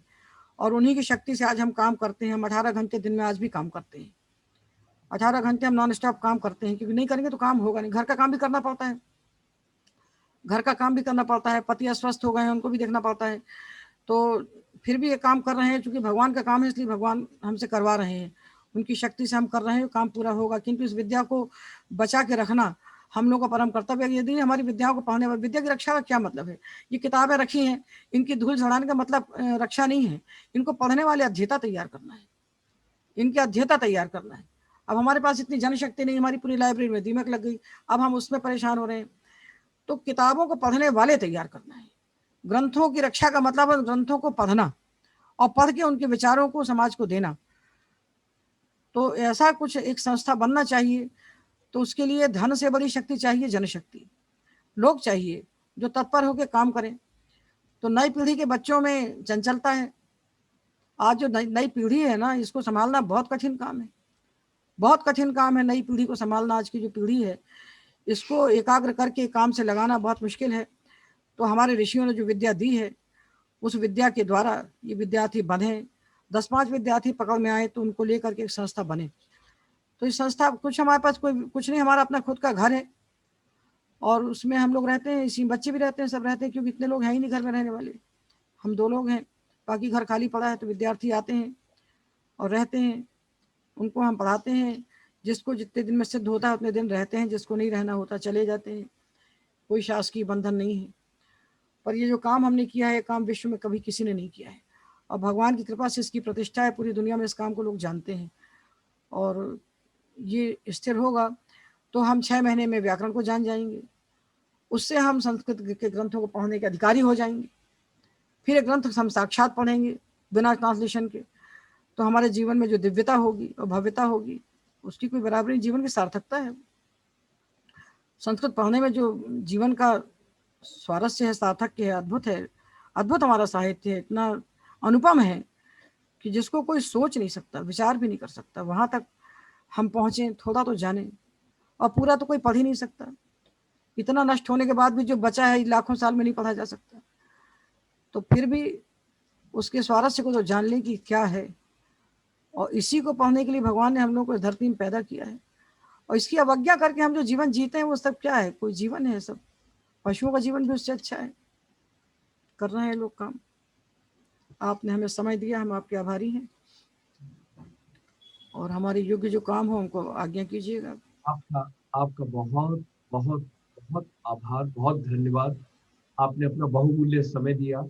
हमारा चेंबर आपके साथ जरूर जुड़ना चाहेगा और हम लोग अपनी तरफ से जो भी अच्छा करना चाहेंगे और जो भी कर सकेंगे, जो भी हमारे लायक होगा। मैं आपसे ये निवेदन करना चाहूंगा कि हमारे जो प्रोफेसर सत्येंद्र धीमान साहब हैं अमेरिका से, जो हमारे पूर्व प्रेसिडेंट रहे हैं, उन्होंने किसी को इटली में संपर्क किया, इटली से पता लगा वो आपके शिष्य हैं। वहां से फिर हमने मंजूश्री हेगड़े जी को कांटेक्ट किया, मंजूश्री हेगड़े जी से आपका पता लगा और वो पूरी यात्रा में हम आप तक पहुंचे। शायद प्रभु चाहते थे कि हम कहीं ना कहीं हमारा मार्गदर्शन आपसे हो। और आज जीवन में एक और चीज भी आपको बताना चाहेंगे, हमारी माँ का नाम पुष्पा है। बताया तो उस दिन आपने। हाँ, हमारी माँ का नाम तो पुष्पा। हमको वही समझ लीजिए ना, आप क्या दिक्कत है। जी हाँ जी। तो मैं आपका बहुत बहुत आभार प्रकट कर, बहुत ही आभारी हूँ और हम जल्द आपसे दोबारा मिलेंगे और आपके साथ इस प्रोग्राम को लेके आगे चलना चाहेंगे और आपके चरण स्पर्श करते हैं हम और आज हम भी में। इतनी बड़ी जनशक्ति, इतनी बड़ी बौद्धिक शक्ति हमारे साथ जुड़ी, तो इसलिए हम विश्वास करते हैं कि निश्चित रूप से कुछ ना कुछ इसका प्रतिफल होगा और हम लोग कुछ कर सकेंगे। हम डिजिटल माध्यम से आपके चरण स्पर्श करते हैं आज। अरे हम आपको और आपका बहुत बहुत धन्यवाद, बहुत बहुत आभार और जल्द आपसे मुलाकात होगी। और इसी प्रेम भाव से, इसी भाव से आपने जितना ज्ञान आज दिया वो विश्व में हम कोशिश करेंगे कि कोने कोने में हर जगह आपका ये वीडियो यूट्यूब के माध्यम से पहुंचना चाहिए। सारे जितने लोग जुड़े हैं सबको हम अपना प्रणाम निवेदन कर रहे हैं। आप जितने लोगों ने जुड़ करके हमारी मंतव्य को सुना और हमारे साथ जुड़े, इन सबको हम प्रणाम कर रहे हैं और निवेदन कर रहे हैं कि हमारी इस वाणी को आगे बढ़ाएं और इसको क्रियान्वित करने में जो कुछ भी हो सकता है वो अवश्य करिए। क्रियान्वित कोई भी करे, कहीं भी करे, उससे कोई फर्क नहीं पड़ता। जरूर माता जी। नमस्कार। नमस्कार। नमस्कार। नमस्कार।